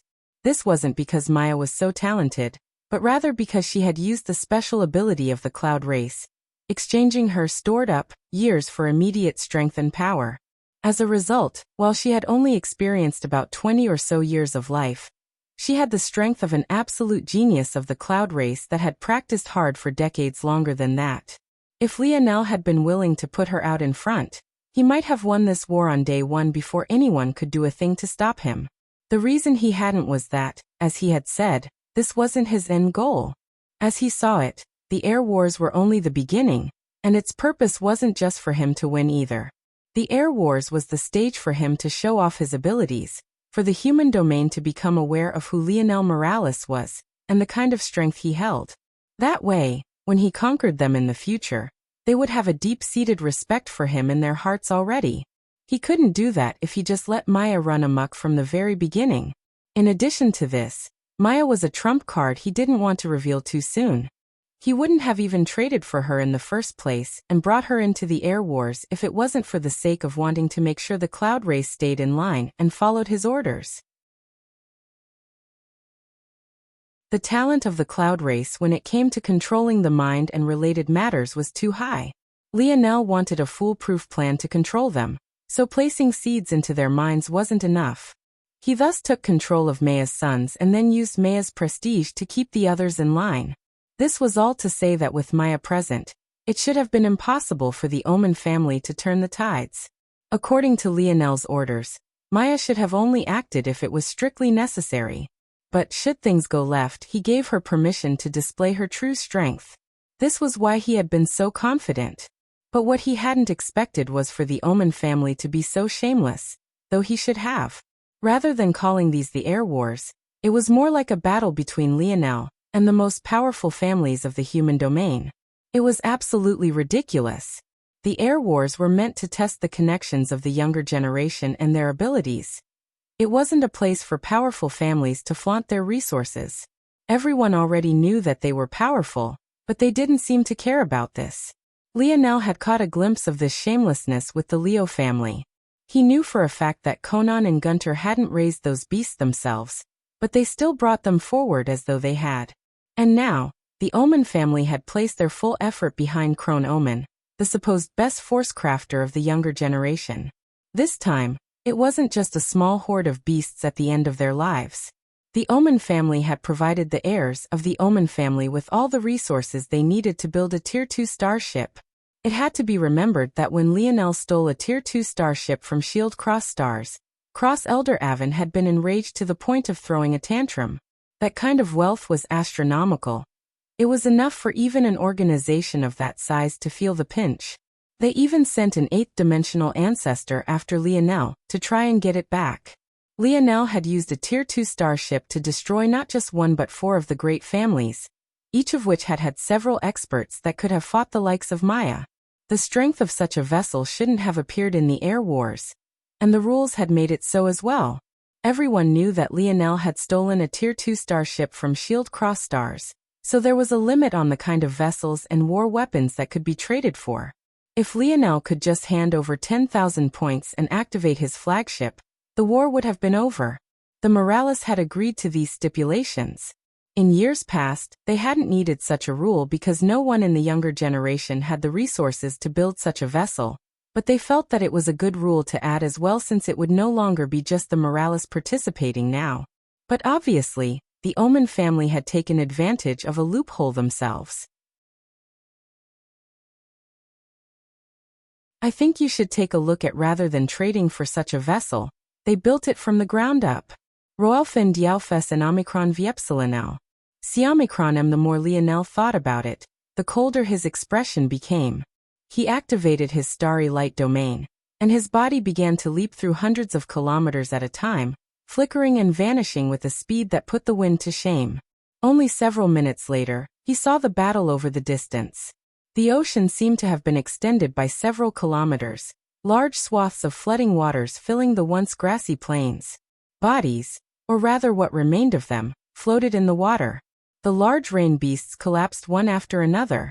Every time they did, a large flood of water would be expelled, drowning out the formations of Lionel's army that were stuck on the ground. Up in the sky, a looming flagship floated. It was much smaller than Lionel's flagship, which could match a moon in size and couldn't possibly fit on a small planet like this one. But Lionel was certain that Aina wouldn't make such a stupid mistake. Somehow, despite its much smaller size, this was no weaker than a Tier 2 starship. In fact, it was even better than one. It was faster, more agile, and had more concentrated strength. Not only could it destroy a planet, but it could fight a relatively smaller scale battle like this one without destroying everything around it. Laying eyes on it, Lionel was even more infuriated. That was because this wasn't just an example of the Omen family spitting in the face of the core of what the Air Wars was meant to be by providing juniors with so many resources. But Lionel was also certain that there was no one in the younger generation with the skill to blueprint such a monstrous flagship. There was no doubt. This was a self-created product by none other than the scorned Queen Beauty, and the Omen family was actually shameless enough to use it in the Air Wars. The more enraged Lionel was, the calmer his gaze seemed to become. The smoldering crimson of his eyes flickered in and out as he continued to move. Bang! A light that split the skies shot out from a cannon on the flagship. Lionel's expression changed as he rushed over. This light wasn't aimed toward him at all. Aina's roar filled the skies as her manifestation appeared once again. This time easily tens of times more powerful than what she had used against Zavnik. She swung her axe down with a mighty force, resisting against the blast. To the astonishment of those watching, she actually managed to hold it back for a brief moment. But not even a split moment later, she and her manifestation were enveloped. Aina catapulted backward, her body flying like a broken arrow. She couldn't seem to gather up her power again as the laser blasted by her obstruction, swiftly catching up to her body and seeking to destroy her entirely. Standing on the bow of the flagship, Crone stood with his hands clasped behind his back, his arrogance towering. These air wars were over.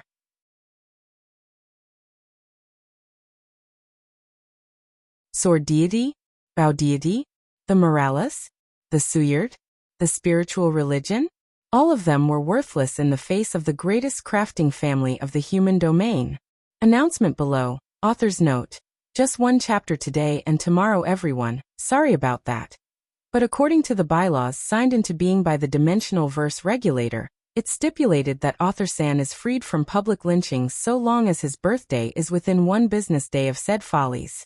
Cough runs away quickly.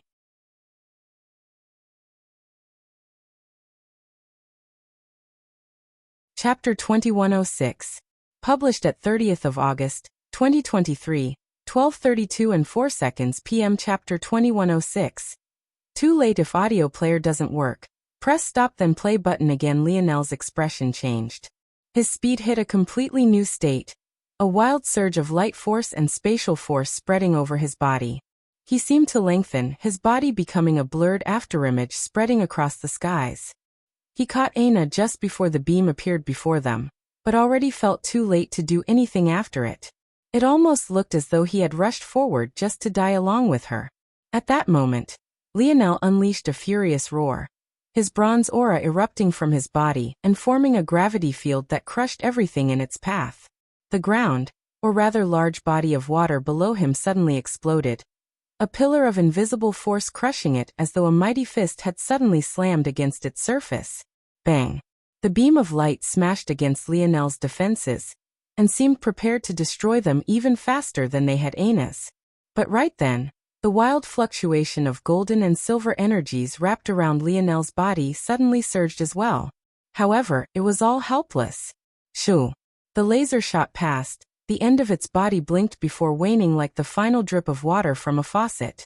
It shuddered out of existence, and the beam of light disappeared into the distance, far out of the reach of their sight until... Boom! A mountain range in the distance had a hole that was at least a half-kilometer across burnt right through the center of it. It didn't even seem as though it had been hit by anything, the laser having long since vanished. But it wasn't until the shock waned that people realized that the laser had moved so quickly that it had long since left the range of the mountain, before they were aware of the damage that it had caused. The time it took for light to travel back to them was actually delayed enough that they didn't see the changes until after they heard the sound. This sort of impossible phenomena was too difficult to wrap one's mind across, but very few picked up on this subtle difference as most had fallen into silence. Just moments ago, Lionel and Aina were standing tall, crushing everything in their path. They were two geniuses that the human domain had grown to root for, and no one seemed to believe that they were as arrogant as they had previously presumed. Their entrance just weeks ago was imprinted onto their minds and they replayed it again and again, feeling that this sort of grandeur was only right for two geniuses of their level. But they had actually died. Just like that? Subconsciously, many began to feel some animosity toward the Omen family. While the lowest level families wouldn't understand what it meant for a Tier 2 starship to appear, the middle tier families definitely did. The high tier families didn't care about fairness because Lionel had humiliated them all and even killed so many of their geniuses, but the middle tier families, which made up the majority of the human domain, felt very different. This sort of indignance was something that had been in their hearts for the longest time. And now it was on full display before everyone, and it left them feeling both helpless and enraged. Until suddenly a pillar of water that had ascended beneath Lionel's might collapsed. Lionel stood in the skies. His breathing was heavy, but his gaze was impossibly cold. He looked down at Aina in his arms and her breathing was shallow and pained. Just the aftershock of the laser, without even hitting, was devastating. It superheated the air to the point that only someone with such high fire force attainments as Lionel could ignore, and it hit like a truck. It was one thing if you didn't resist, you just might die immediately. But the moment you did, the result could only be said to be devastating. The air subtly trembled around Lionel, his heavy breathing becoming the only thing he could hear. He looked down at the waters below. Corpses were strewn about, some face down, some face up, all floating and not a single one complete. There were limbs, incomplete torsos. There was even an individual who was nothing more than a head. Lionel took all of this in and finally looked up, his gaze matching Krone's, who was still slightly stunned that Lionel had actually survived. It had been close. However, in those final moments, Lionel had used his gravity field along with his spatial force and light force to slightly bend the laser around him just enough that he had the space to dodge. It was impossible to know if he could do it again, especially considering the state of his body. Although his current lineage factor allowed him to use instant recovery many times a day, that required him having a huge store of life force, light force he had practically used the entirety of just now. He would need at least an hour to gather up more, or he would need Anastasia to give up a pure force crystal. Unfortunately, the segmented cube wasn't with him, it was still in his ocean territory. I think you should take a look at the only other option was to use the Dark Star half of his instant recovery ability, but that required sucking people dry, and the only people he could do that with were on the starship before him. Even knowing all of this, Lionel continued to stare at Crone, the coldness in his gaze growing to the point the space before his eyes crackled like shattered glass grinding beneath a boot. Crone continued to stand with his hands clasped behind his back. He was quite intelligent, so he had figured out how Lionel had survived. It was an easy enough deduction to make, but it was surprising nonetheless. Even so, once something before him was within his realm of comprehension, he had no need to fear it any longer. The upper hand was held by the Omen, and if there were no other tricks, they would be the ultimate winners. Better yet, this Lionel was right before him now. The only worry was whether or not he would shatter his badge before he could kill him. The Omen family had already made it clear that this young man had to die, but the original plan was for a sudden sneak attack that Lionel couldn't react to. He hadn't expected for Lionel to come to him like this. Seeing how enraged Lionel seemed to be, though, Crone sent a secret signal with his hands clasped behind his back, and his dignified expression turned into one with a sneer. Lionel Morales, I presume? I can't tell if you're simple or stupid. Did you believe that sending your headless subordinates here would be able to deal with the Omen family? Lionel didn't respond. Holding Aina in his arms, it seemed he didn't even dare to breathe too loudly for fear that he might hurt her more. But even so, his gaze never left Aina. This is your woman? Crone asked with a smile before looking down. Those are your brothers? Crone shook his head. A pity they were led by a fool. Are you really the best that the Morales have to offer? I've already scanned this continent and none of you remain here. I hope for their sake that there are others waiting on the dayside supercontinent. Crone didn't seem to care whether Lionel responded or not, but his words were sinister. They didn't carry the crassness one might expect, but they instead hit the nail on the head again and again. By targeting the Morales family, even if Lionel felt that it was all right to leave now since he had already secured the Morales airship, Crone's words made that accomplishment seem meaningless. Suddenly, the cannons began to pulse. Crone's sneer deepened. Lionel took a step forward and Crone erupted in laughter. In truth, he didn't believe that Lionel was so stupid. He felt that Lionel probably thought that he could rely on his spatial force to make it here, but he would be sorely mistaken. Back during Earth's second large-scale war against the Umbras and Radix families, Lionel had assaulted a frontier on his own. Even the Radix family, a mere sixth-dimensional family, understood how dangerous spatial force wielders were, and had measures that made it impossible for him to teleport, let alone crafters on the level of the Omen. The distance between Lionel and the ship was over 1 kilometer, and even if Lionel managed to dodge this barrage of the lasers, the fluctuations of force in the area would become so volatile that even his badge wouldn't work anymore. This is why Crone had sent secret signals as he provoked Lionel. What he wanted was for Lionel to be unable to react by the time the larger cannons fired, but these larger cannons took time to warm up and shoot. Now it was already too late. However, Crone, although he knew information like Lionel's use of spatial force, he clearly didn't know Lionel well enough. Roelfin diaufes in omicron viepsilanel. Siomicronem that was because from the very moment Lionel had stepped foot into these air wars, he didn't plan on anything weaker than first place. And the moment Aina had shed blood, Crone's life was already forfeit.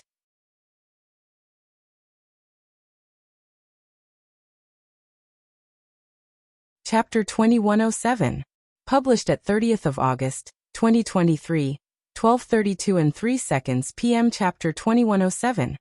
Mysterious Ability Index. If audio player doesn't work, press stop then play button again. Lionel's figure flickered to the side.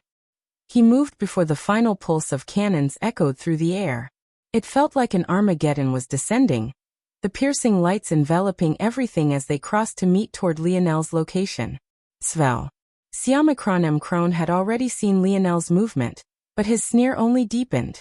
Now that these cannons had been fired, the region was far too volatile to allow the badges to work properly. Let alone the badges, even controlling force would be difficult in this environment. Now he just wanted to see how much time Lionel would last for. There was nowhere to escape. The starship was far faster than any one human.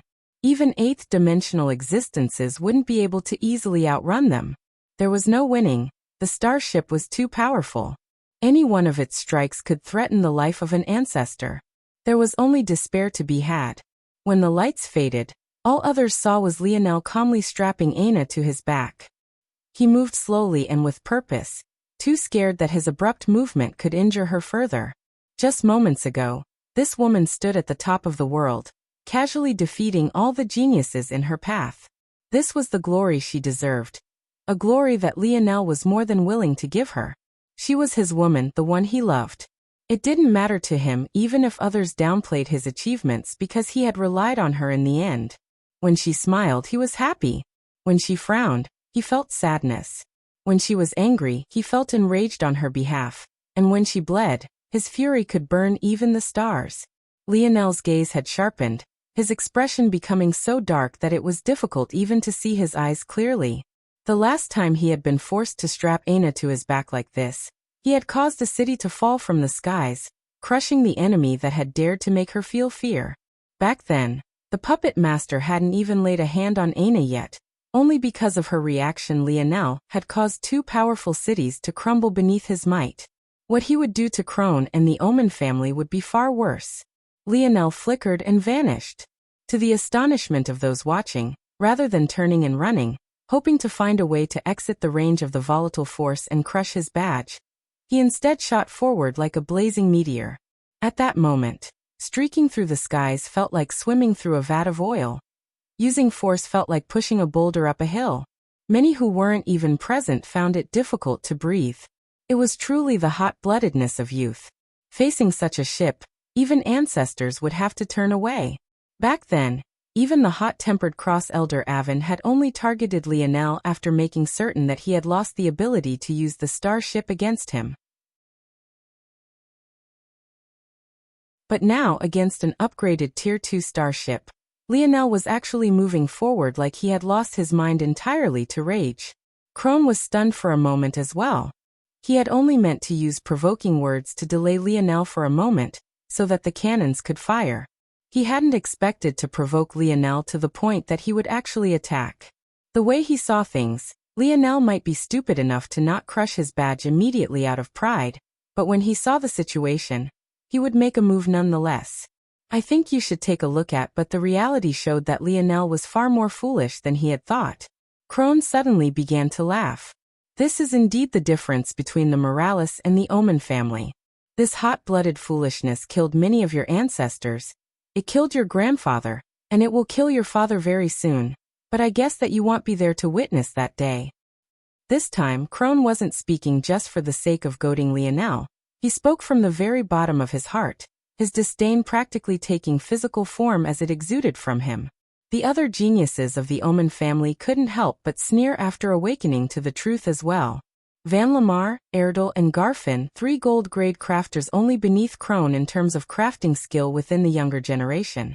The 4 of them had worked themselves to the bone in the last several weeks, making sure that everything was absolutely perfect, and now it seemed that it would all work out. They manned the lasers, shifting them toward Lionel's next location and firing. This time they weren't worried about power. Even at 5%, these lasers were more than enough to grind a 7th-dimensional existence to ash. At that moment, the starship displayed its power. The lasers were continuous, blotting out the skies. Although they were far thinner than they had been in the past, they fired continuously, an endless supply of power coming from their rumbling fusion core. The rest of the Omen family members flew around the ship like headless chickens, making sure that everything was in order. Even though they were being worked to the bone, they grinned with wide smiles on their faces, the pride they felt in their families growing to the point of manifesting like Crone's disdain. Lionel couldn't even approach. He continuously flashed to the side, trying to get closer. But every time he succeeded, he would actually be forced to retreat. That was because the closer he got, the the higher the density of lasers would be, leaving him less and less room to dodge. The human domain sighed. By now, the domain of volatile force had increased to the point that even if Lionel managed to rush hundreds of kilometers away, he wouldn't be able to escape. But how could he even begin to put that kind of distance between himself and a starship? At that moment, in the starry skies, a body was suddenly surrounded by several figures. It was a young woman who had had her legs and one of her arms blown off. Even her beating heart could be seen. But she was indifferent to it all, looking toward the floating images before her. This woman was none other than Cynthia Oman.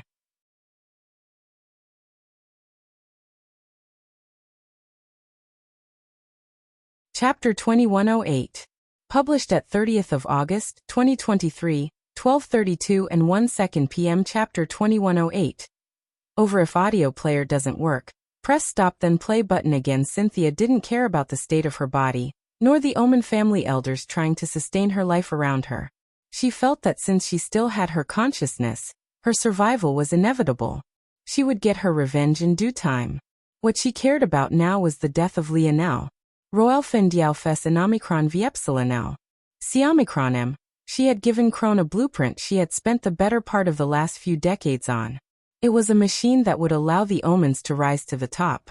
No one would be able to compete with them.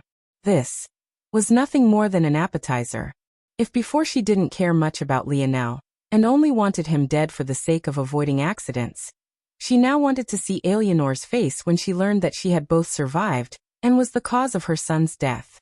Although Cynthia's expression was unmoved, the viciousness in her heart was practically like crawling, black-scaled snakes, imprinting themselves throughout her veins and arteries and turning her thoughts dark and gloomy. No one knew what her thoughts had been like in the years since Velasco didn't show up to their wedding. No one even knew whether she had loved Velasco or not. The world could never read anything from her expression.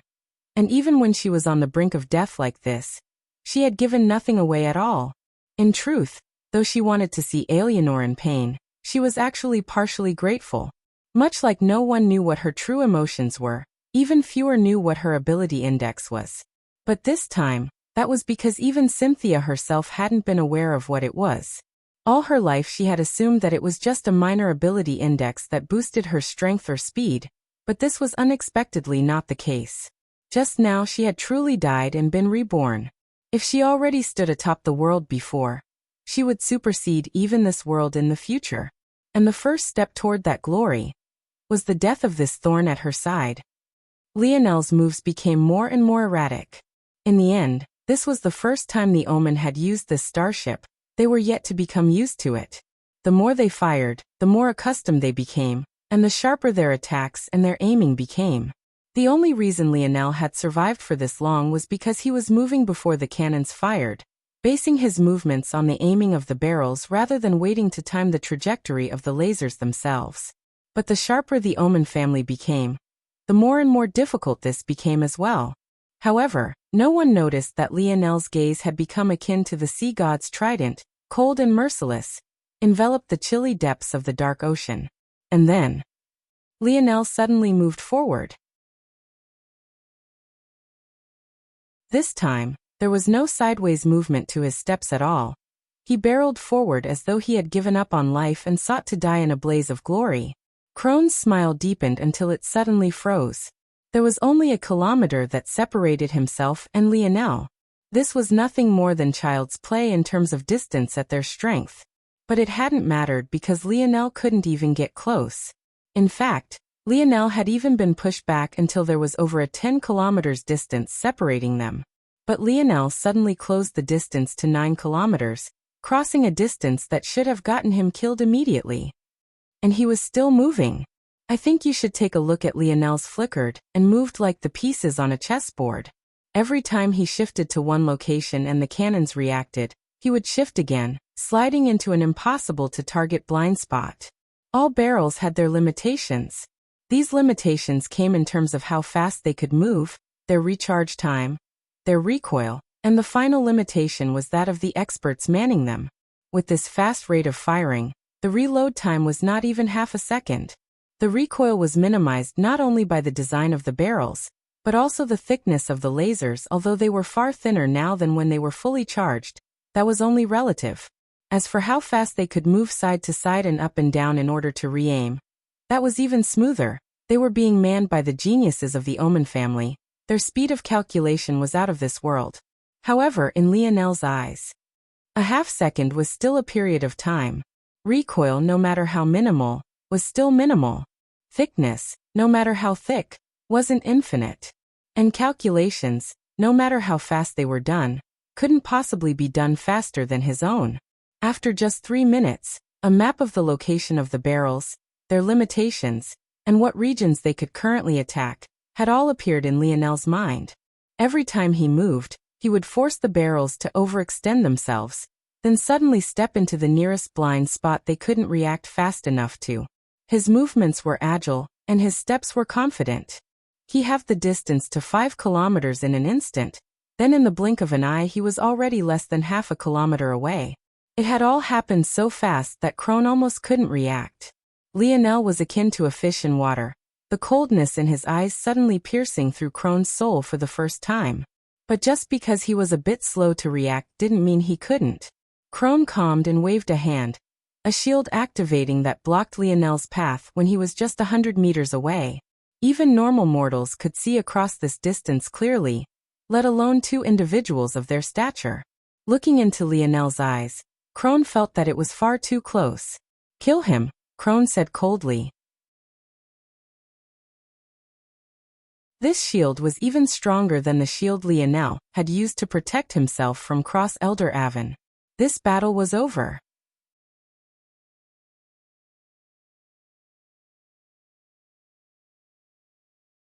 Chapter 2109. Published at 30th of August, 2023, 12:32 p.m. Chapter 2109.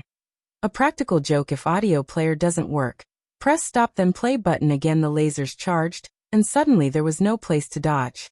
With Lionel being so close, Crone changed his command. Rather than firing at the fastest speed possible, they delayed the onset, charging it up from 5% to over 50%. The thickness of the lasers would increase 10 times over. At this distance, if all the cannons fired together, the entire range around Lionel would be enveloped. There would be no blind spot because all of the lasers would cover for one another. Suddenly Lionel, who looked as though he was about to turn the tide, faced his death. Van Lamar, Erdel and Garfin reacted even faster than Crone could give the order. They were all absolute geniuses in their own right, and were only a small bit worse than Crone. If the Omen family had their own heir wars, there was no doubt that these 4 would all be their own respective heirs. Due to this, the order came even faster than Crone had expected, and the sneer on his face deepened. If there had been a delay due to the time it took for him to give the order, Lionel might have had a 10% chance to escape. But now, those odds had fallen to 0%, and even that was Crone being reserved. If there was a way for him to give Lionel less than 0% chance, he would. But his pride as a crafter and scholarly man wouldn't allow him to do something so meaningless. Many looked away, unwilling to see such a scene. Lionel's death would mean Aina's death as well. Such a young couple, a life-grade crafter and force pill crafter, would actually die in this way? Of course, Crone had no idea about all of this as he didn't have the viewer's perspective, and hadn't seen what the 2 had accomplished. As far as Crone was concerned, he was unmatched amongst the younger generation in force crafting. He had no equal. Even though he was currently relying on Cynthia's blueprint, he didn't feel any shame. In fact, he only felt endless amounts of pride. He, as a 7th-dimensional existence, had actually led a team to complete a life-grade craft. He had already stepped through the threshold of becoming a life-grade crafter, and he was sure that within the next 3 years he would succeed. To him, the crafters of the Morales family, especially those of the younger generation, were nothing more than jumping clouds. With his hands clasped behind his back, he met Lionel's cold gaze. Just 100 meters separated them, but it might as well have been an endless cavern. This is my skill. This is what the power of a crafter can bring you. What meaning is there to be a group of fighting apes like the Morales, unable to focus on anything and having the tempers of children? You'll die and your parents will come to accompany you soon. Krone's intent blazed and his force actually surged. Beneath the rising might of the laser barrels, his power actually improved. He stepped across the threshold of Tier 3 of the 7th dimension, and stepped into Tier 4. His force flowed with an impossible smoothness and the smile on his face was calm. He felt like everything in the world was in the palm of his hands. The difference between him and Lionel was akin to the skies and mud. He had just broken through a barrier no one in the younger generation could touch, and Lionel's journey would end here. Wasn't it all clear? Boom. The lasers fired and enveloped the world. As expected, Lionel was entirely swallowed. There was nowhere to dodge, no blind spots to take advantage of. It was over. Krone looked away complacently, a bright smile on his face. You've all done well. This is the Omen family's glory. Prepare the ship. We'll go to kill off the rest of the heirs and finish this farce. Long live the Omens. I think you should take a look at Long Live the Omens. The roar of the geniuses on the ship was deafening. They too had had a helping hand in completing a life-grade starship. How could they not be endlessly prideful? Maybe soon, like Krone, they would sense the threshold of the life grade as well. Svel, Siamikron M. Van Lamar, Erdal and Garfin were all feeling prideful as well. Unlike the others, they were right on Krone's heels. They had already sensed the threshold as well. Although Krone had gone beyond them and entered Tier 4, he was always slightly older than them. Soon the Omen family would have 4 new rising geniuses. This was the power of Cynthia's blueprint. But at that moment, amidst the roaring adulation, the gentle sound and feet landing on the ground was deafening. It should have been a sound that was entirely drowned out. A sound that was so minuscule and unimportant that it would have been washed away by the deafening boom of their happiness. And yet, it echoed in their ears like thunder. Because they were all too familiar with that sound, it was a sound they had heard thousands of times in their lives. The sound of someone descending from the skies. But the problem was that none of them had been in the skies just now. They all looked back, their eyes widening as they found Lionel standing there with the same cold expression. This time, the biting wind of his gaze reached them. The hollow sound of chilly wind echoing through their heart resounding in their ears like the creaking doors of an abandoned home. Krone's expression changed, his head whipped back so fast that an aching pain spread through his neck. However, he couldn't seem to sense this at all as his eyes landed on Lionel. You. How? Lionel didn't say a single word as the entire ship was enveloped by darkness. At that moment, even the human domain couldn't see a single thing. All they could hear was the echo of screams, a shuddering, heart-wrenching, blood-curdling symphony that they would never forget. When the darkness cleared, Lionel held Krone's throat in his hands as he breathed his final few breaths. Krone's eyes suddenly lit up with enlightenment, a wash of relief flooding his body. That's how you did it. Krone chuckled, the excursion causing him to cough up the final strands of blood in his body. To the horror of those watching, everything beneath his waist had actually already been separated from his body. The ship could only be described as the bloodier reincarnation of hell. Limbs, headless corpses, random assortments of legs, bones, and inner organs. Blood painted the deck and dripped down the sides of the once proud starship. It could be seen that Lionel hadn't spared even a single person. Not even the most minor of characters from the Omens had lived, because they were all responsible for Aina's injuries. And yet, the leader of them all was laughing such a mad laughter as he breathed his last breaths. He found it all to be absolutely hysterical, a wild tale of the most epic proportions. That was because he felt that his title as #1 crafter of the younger generation had been nothing more than a joke the human domain had played on him.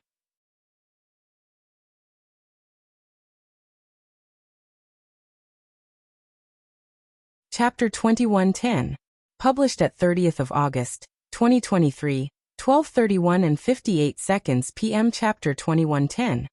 Silence. If audio player doesn't work, press stop then play button again. There was nothing but a void of silence. The way Lionel stood, it looked like he was still infuriated, tossing aside Krone's corpse as though he was dissatisfied that there was no one left to vent his fury on. Indeed, Krone had managed to figure it out at the last moment. His shock and awe had nothing to do with Lionel's divine armor. As he watched his fellow family members die one after another, suffering horrible, cruel deaths. All he could think about was what could have possibly led things to come to this point. And in the end, as he breathed his last, he finally grasped it. But even then, he found it hard to believe. Hard to believe that such a crafter could exist in the younger generation, because it was hard to believe that such an existence could even exist amongst the older generation. It felt that none of it made any sense. Everything hinged on one matter: the protective formation itself. When one thought about it, what did it mean for a starship to be able to defend itself and attack at the same time? How could it both stop Lionel from approaching, while also attacking Lionel? It seemed that the only way for that to be possible would be for the cannons to be outside of the formation. But in that case, the cannons would be too easily targeted. Of all the blind spots that Lionel had risked his life to calculate, there existed some that even toddlers would be able to figure out was a safe region. And that was the location of the barrels themselves. If the cannons had been located on the outside, it would be easy for Lionel to protect himself. However, there would never be such an obvious design flaw. The formations of the starship were designed to allow one-way pass through, to block from one direction, but allow easy access from another direction. It was like this the ship was able to both protect itself and attack at the same time. It didn't need to be an example just how difficult doing such a thing was. The level of force art mastery that was required was on a completely different level. It was one thing for it to be a simple pass-through, or to maybe allow a person or two through. But to maintain its integrity while powerful cannons like those lasers were firing, it was almost impossible. It could be said that the greatest feat of engineering on the starships was this formation that could block eighth-dimensional existences from one side and kill them from the other. To Lionel, however, this was nothing more than a flaw to exploit. The weakness of such a force art was that the amount it could let through at once was limited. Crone wasn't a fool. He was well aware of this. As for the protective force art, it was designed to be just fine even if all the cannons fired at once at 100%. If it could do this, it wouldn't be a feat of engineering. Even so, there were still flaws, and it had only taken Lionel a moment to find them. During his approach to the starship, Lionel had already been targeting one region in particular. However, those that were intelligent would see that there was a problem with all of this. The cannons, fired at 50%, had lasers so thick that they covered the entire range of Lionel's escape options. How could Lionel target a single flaw if the lasers spanned hundreds of meters? And if the flaw spanned hundreds of meters itself, it wouldn't have even been a feat for Lionel to succeed because the force art would have long since collapsed. But once again, the starship was designed to take the cannons fired at 100%, even all at the same time, so something wasn't adding up. Originally, Crone had thought of this possibility, and simply threw it to the back of his mind. It wasn't until his final breath that he remembered what Lionel had done right at the beginning of the battle, and it all clicked for him at once. In order to survive the first strike of lasers and save Aina, Lionel had redirected the lasers, using his gravity field, light force, and spatial force to bend light as though he was a crystal prism. This time, Lionel did it once again, but on a far larger scale. He had realized that the protective force art was no different from a polarized lens. It allowed objects to pass through from one direction, but didn't from another. So long as he got close to this lens, he could tweak it just the slightest bit. On his own, Lionel could only shift the laser's light a few centimeters. With the help of the protective force art, he forced the lasers that spanned hundreds of meters in thickness to concentrate onto a single point, targeting the weakness of the force art. Svel. Siamacronem. While passing through the force art, the lasers immediately overloaded the protective formation. The formation was rated to handle 100% cannon fire with ease, but after Lionel took action, it was as though the power of the cannons had increased 1,000-fold, shooting far past what the force art could handle and shattering it.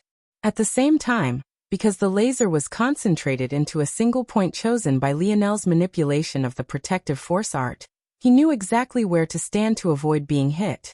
As though this wasn't terrible foresight enough, because the lasers had to be filtered through the force art first before their beams could be shrunk. From Crone's perspective, it looked as though everything had gone perfectly because all he and the rest of them could see was a blinding flash of light that enveloped everything ahead. Lionel controlled it all perfectly. He overloaded the force art just enough that it only shattered after all the light had passed through. Then he calmly stepped forward through the now shattered force art. And before it could even be reported that the protective force art had issues, he landed on the desk of the starship.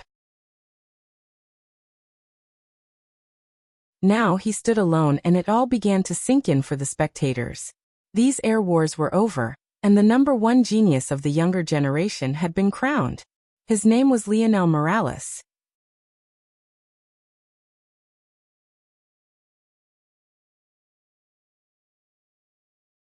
Chapter 2111. Published at 30th of August, 2023, 12:31 and 57 seconds p.m. Chapter 2111. Not Earth? If audio player doesn't work, press stop then play button again. The silence of the human domain very quickly became a raging uproar. Not many understood how Lionel had done it. It relied on concepts of force crafting that even life-grade crafters might not understand, let alone the general masses. But what they were all aware of was that Lionel wasn't just lucky. Unlike Crone, they had a bird's-eye perspective of what had happened. They saw Lionel place his hand on the protective force art. They saw the large, thick beams of lasers converge and come out the other side in a far thinner line. They saw Lionel dodge it with ease, and they watched as it shattered beneath its own power. At this point, in the eyes of those watching, Lionel was practically omnipotent. He had just taken down a starship that even ancestors feared on his own. And yet he hadn't been injured during the exchange even a single time. In fact, he had entered the battlefield tired and drawing on his final dregs of stamina. And yet this was the result. If it wasn't for the fact that Crone and the others had lost their lives as a result of this matter, some conspiracy theorists might have thought that this was all a show put on by the strongest powers of the human domain just to shine a halo upon Lionel. It all felt too exaggerated. From the very moment he stepped onto the Air Wars moon, it could be said that he was in first place from the very first breath, and in the end he finished off in first place.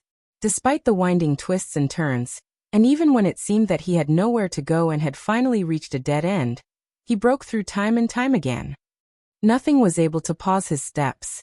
The Morales heirs watched on in silence, their expressions unreadable. They too had begun to feel the sort of bitter-sweetness that the heirs of the past had felt. For Adworth, sometimes when his father got drunk and complained about the things on his plate, and how being patriarch was exhausting, he could hear the undertones in his voice. That year, Velasco hadn't participated, and Montez, as though trying to prove something, had entered the Air Wars with no backers other than his own spear, believing that he was no weaker than his elder brother, and he didn't need the help of others. The current patriarch of the Morales was the first winner in their history that didn't feel the pride in his victory. Every time he had more work to do, every time another thing was shoved onto his plate, every time his temper wanted to flare up but he was forced to suppress it, he would remember that this was a job that others hadn't even wanted, so he ended up with it.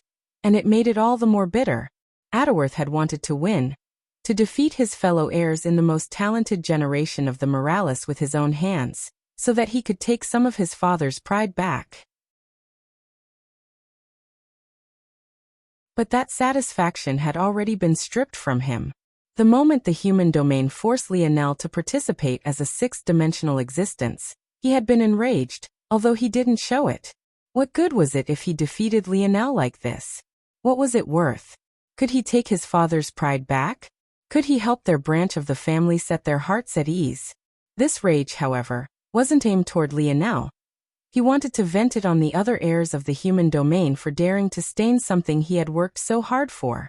But now, seeing Lionel stand victorious, a smile couldn't help but spread across his face.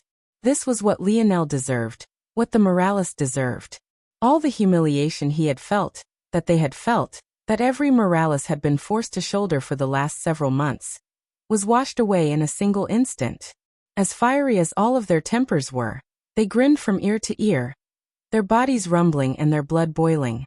One after another, the howl of the Morales spread through the human domain. There didn't need to be a projection for the powers, weak to strong, to hear it. The stars aligned and a constellation that spanned countless light years appeared above their heads, taking the shape of a spear roaring with the howl of a blade. Svel. Siamikronem. The commotion was larger than a single domain could encompass. The echo spread across the dimensional verse, the stars aligning as though in worship of the birth of a new existence. The spear lengthened and grew, its mighty body shuddering and shaking as though it wasn't satisfied with this alone. The doors that gates the Morales lineage factor were flung open one after another. A raging torrent of star force accumulated and descended upon their territory.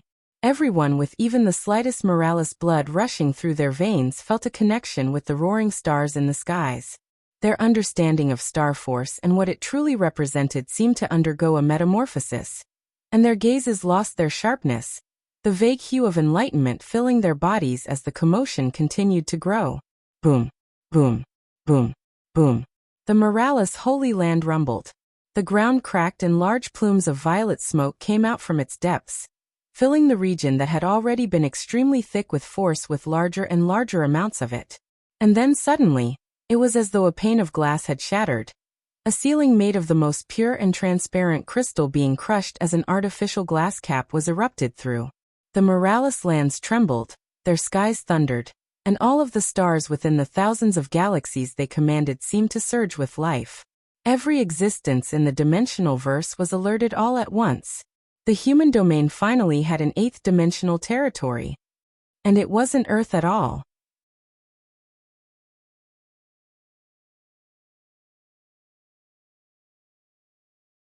Chapter 2112. Published at 30th of August, 2023, 12:31 and 56 seconds p.m. Chapter 2112. Howl if audio player doesn't work. Press stop then play button again. The howl of the Morales resonated with their spear constellation as it morphed into something entirely different. A hand of stars appeared from the vast nothingness, grabbing a hold of the spear as the rest of his body quickly formed. A magnificent armor formed of a rainbow assortment of stars and galaxies took shape. The man raised his foot and stomped it downward. A wild pressure spread in all directions, the howling blade of the spear piercing through the veil of the universe. The man's spear steadied, straight and unfathomable, steady and unmovable. And then, it all fell into silence. The rolling blood of the Morales continued to tumble. They felt their bodies strengthening by leaps and bounds, whether it was the heirs or the lowest of the talents. Their so-called bloodline shackles were shattered one after another.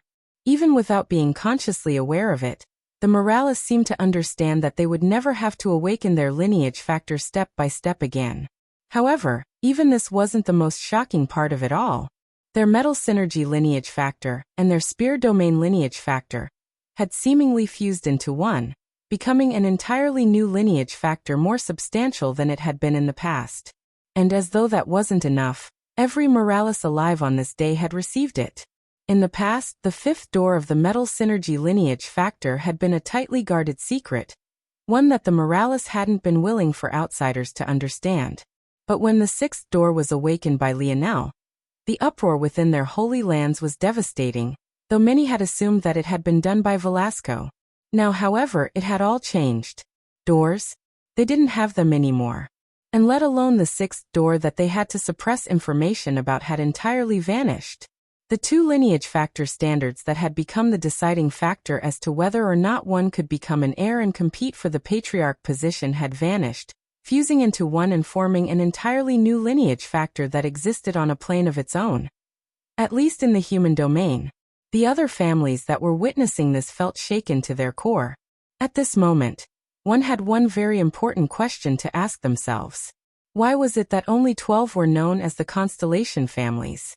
Why was it that word of the Morales family or the Omen family, or the Seward family having constellations not spread? It didn't seem to make any sense.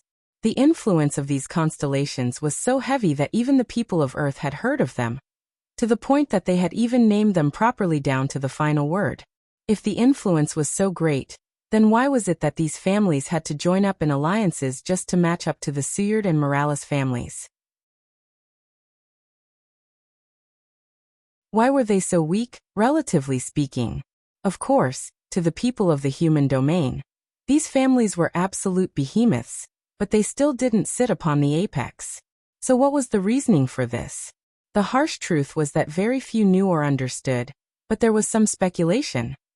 And that while it required a powerful family to form a constellation, if a family was too powerful, it would be even more difficult than a weak family trying to form one. While there were many medium to large families that had formed constellations, the pinnacle of the dimensional verse had never managed to do so. Until now, the Morales constellation seemed to take up the entire skies. No matter where you were in the dimensional verse, no matter how bright your sun had just been in your skies, there was nothing but darkness except for the shining radiance of this constellation. The howl of the Morales, rather than getting weaker, only seemed to get stronger. Their boiling blood only grew hotter and hotter, their skin growing flush. A spear radiance shot from their bodies, piercing toward the stars as though in acknowledgement of the man wielding a spear above them. Even their ancestors couldn't seem to hold back, howling along as though they were in the prime of their youth once again. The human domain was entirely silent outside the roar of the Morales. Many had thought about the fact that should the Morales have won these air wars, their morale would have reached unreachable peaks, but they had never expected for it to be this exaggerated. They felt that if they truly attacked the Morales now, even if they could deal a devastating blow, destroying them would be entirely impossible. Their gazes couldn't help but fall onto a single young man, standing amidst a sea of blood and carnage. It was he who had caused all of this, he, who from the very beginning, had shattered their expectations one after another. It was he, who even on the first day of his role as patriarch, had gathered up the Morales into a single unified front even without breathing a single word. The Void Elders of the Void Palace couldn't believe what they were seeing. Void Elder Vimark, Void Elder Gallian, and Void Elder Lisbeth had unreadable expressions, their gazes shifting from the constellation in the skies to the young man basking in star force. They had been infuriated by this youngster time and time again, but they had never been able to get their revenge. They had thought that they could at least watch him fall on his face during these air wars after offending so many, but he had shattered their expectations again and again. It was truly suffocating. Before any of them could decide on a word to speak, the Void Palace suddenly rumbled. Their expressions changed. The last time this had happened, the Cataclysm Zone had descended and swallowed them whole. It couldn't be that. The Void Battlefield. The barriers have been shattered. The expressions of the Void Elders turned pale all at once. This only meant one thing. The other domains were invading. Erdiel's note. I really enjoyed this Air Wars arc. What about you guys?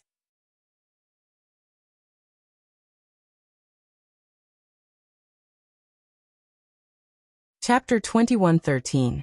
Published at 30th of August, 2023, 12:31 and 53 seconds p.m. Chapter 2113. Drawbacks if audio player doesn't work. Press stop then play button again. Lionel opened his eyes, his gaze somewhat vacant. In truth, he wasn't entirely in the mood to worry about the changes happening to his body, nor the changes occurring outside this planet, but he didn't really have much of a choice. He might have still ignored it if it was a change to his lineage factor alone, but during these last few moments, he had suddenly gained enlightenment on universal force.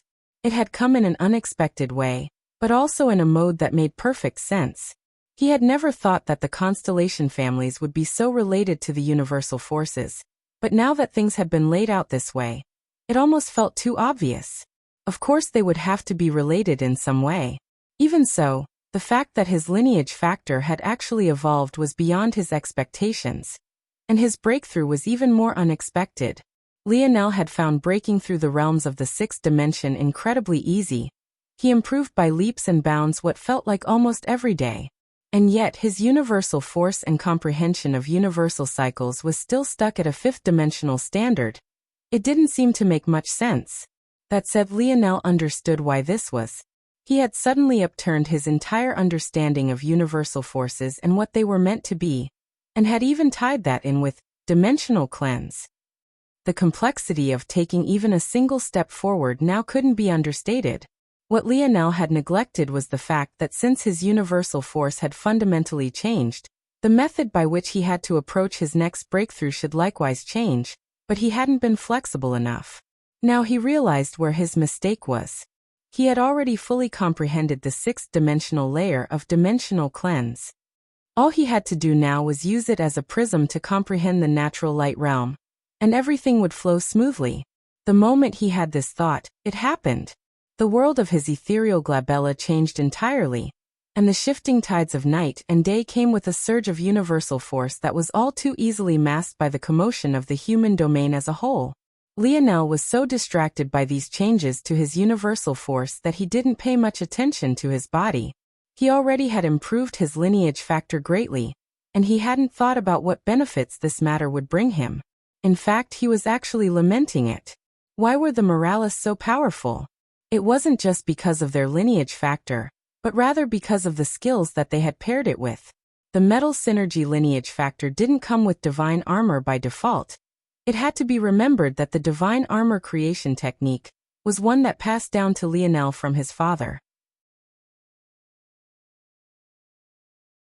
It and techniques like metal body were the real reason that Lionel and the others were so powerful.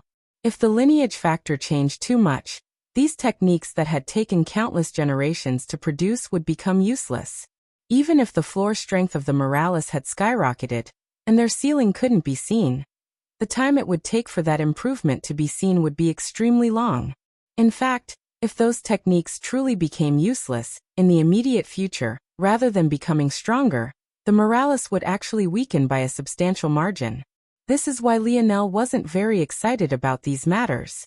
He had already lucked out once by the improvement of his lineage factor not interfering with his metal body and the like. He didn't know if he would be lucky enough to succeed again. These reasons were also why he had held back in improving his Northern Star lineage factor to the next stage either. If he casually did so, the synergy between the light and dark halves might vanish, and things like the Lotus domain that he had grown to like very much would disappear as well. Lionel shook his head and sighed. It seemed that only time would tell. After his enlightenment ended, he swept through his body once and sighed a breath of relief when it seemed that his divine armors were still there.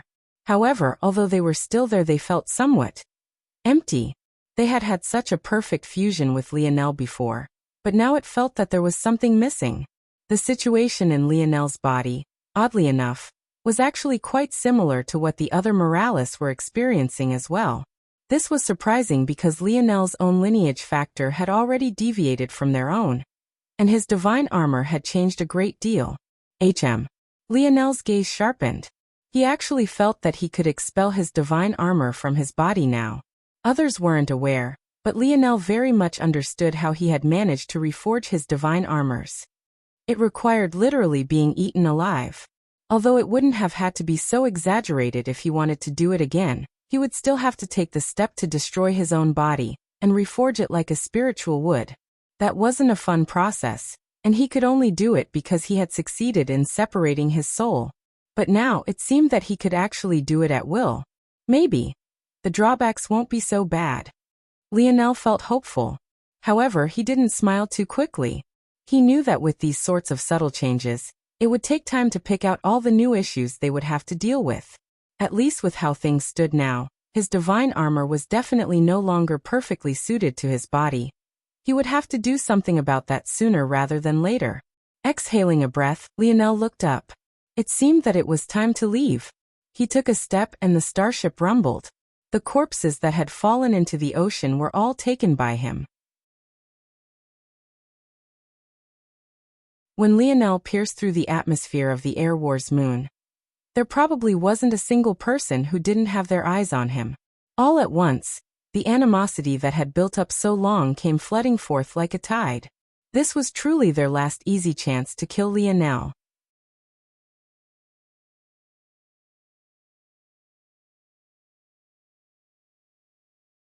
Chapter 2114.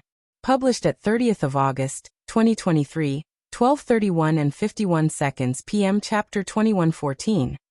Brad, if audio player doesn't work, press stop then play button again. These people never got the chance to act. Let alone his parents. The Morales all moved in unison. However, people soon realized that it was entirely unnecessary. This brat. The Morales ancestors shook their heads. Even in this situation, it seemed that Lionel didn't care to rely on others. He had exited the Air Wars riding on the starship that the Omen were so proud of. They had been so excited by the various emotions they had experienced in the last several moments that they had entirely neglected this point. Who here could even harm Lionel? They would have to turn their own flagship cannons toward him first, but the agility that the Omen's new prototype had shown was on a completely different level. Their large starships took time to warm up and prepare for action, and took even longer to accelerate into movement. After all, they were all the size of a planet at the smallest. But the Omen's, or rather Lionel's now, was only about 3 or so kilometers in length. It might be small, but it was no less powerful, and they would probably be crushed before they even knew what happened. Even now, Lionel didn't need any sort of protection. He had the pride that a patriarch of the Morales family should have. Lionel stood quite stoically. He didn't seem moved by the killing intent of those around him. Even those of his generation that had managed to escape, lucky enough to have never run into him, lowered their heads, unwilling to meet his sweeping gaze.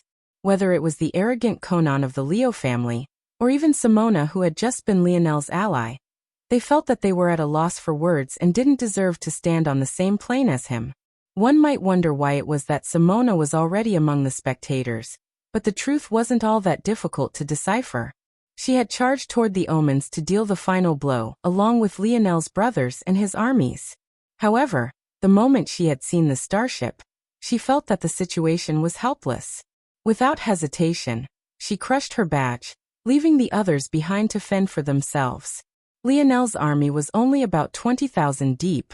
The millions of soldiers that had been under Zavnik were all in the territory of the spiritual religion.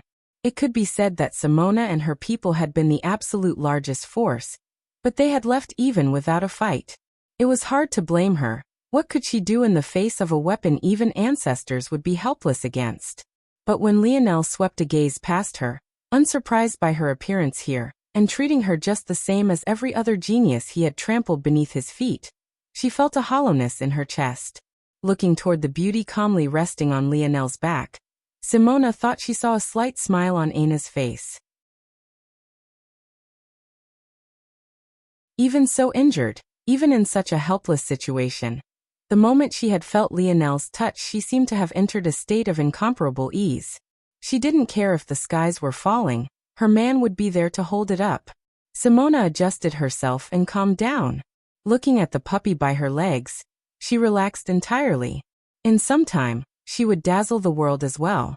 It might be later than her peers, but that time would come. The helplessness of this day would reverse soon enough. Suddenly, a shadow appeared before Lionel with a swift speed. Lionel, who wasn't in the best of moods, couldn't help but smile. He didn't move as 2 soft palms pressed his cheeks together. Compared to Lionel's mood, Eleanor's mood was even worse. If not for Velasco, she really would have stopped the air wars and attacked directly. Everyone could see how unfair the situation was. The Omen family was actually so disgusting and shameless. Seeing that her little lion was okay, the heavy boulder on her chest had finally been placed down. Even so, it was quickly replaced by an erupting fury. She wanted nothing more than to charge into the Omen family's territory and slaughter them down to their last man. Lionel chuckled. "Mom, don't frown so much, ITLLH you." Eleanor was stunned out of rage with Lionel's words, and she suddenly gave her son a light palm to the forehead. "Look at you. Mom has neglected your education. Don't you know how to talk to women?" Lionel grinned. "I think I did okay." Eleanor rolled her eyes. Although Lionel didn't pick up his father's playboy habits, he had definitely picked up that glib tongue and arrogance. With a gentle swipe, Eleanor's palm descended on Aina's cheek as well, but this time there was a swell of light force. Very soon, the paleness on Aina's face vanished entirely. Eleanor's brows jumped. She hadn't expected healing Aina would take such little force. That could only mean that Aina was more than 50% healed by now.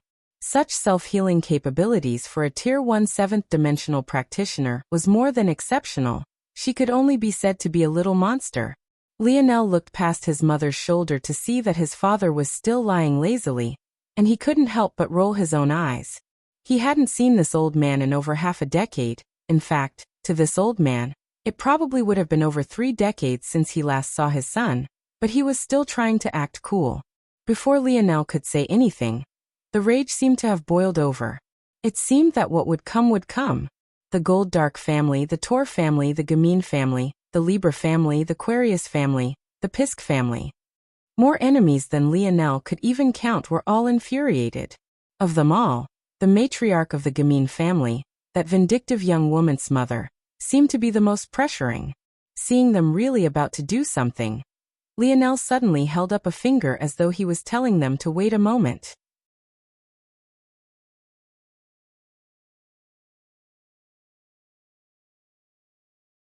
Chapter 21:15. Published at 30th of August, 2023, 12:31 and 50 seconds p.m. Chapter 21:15.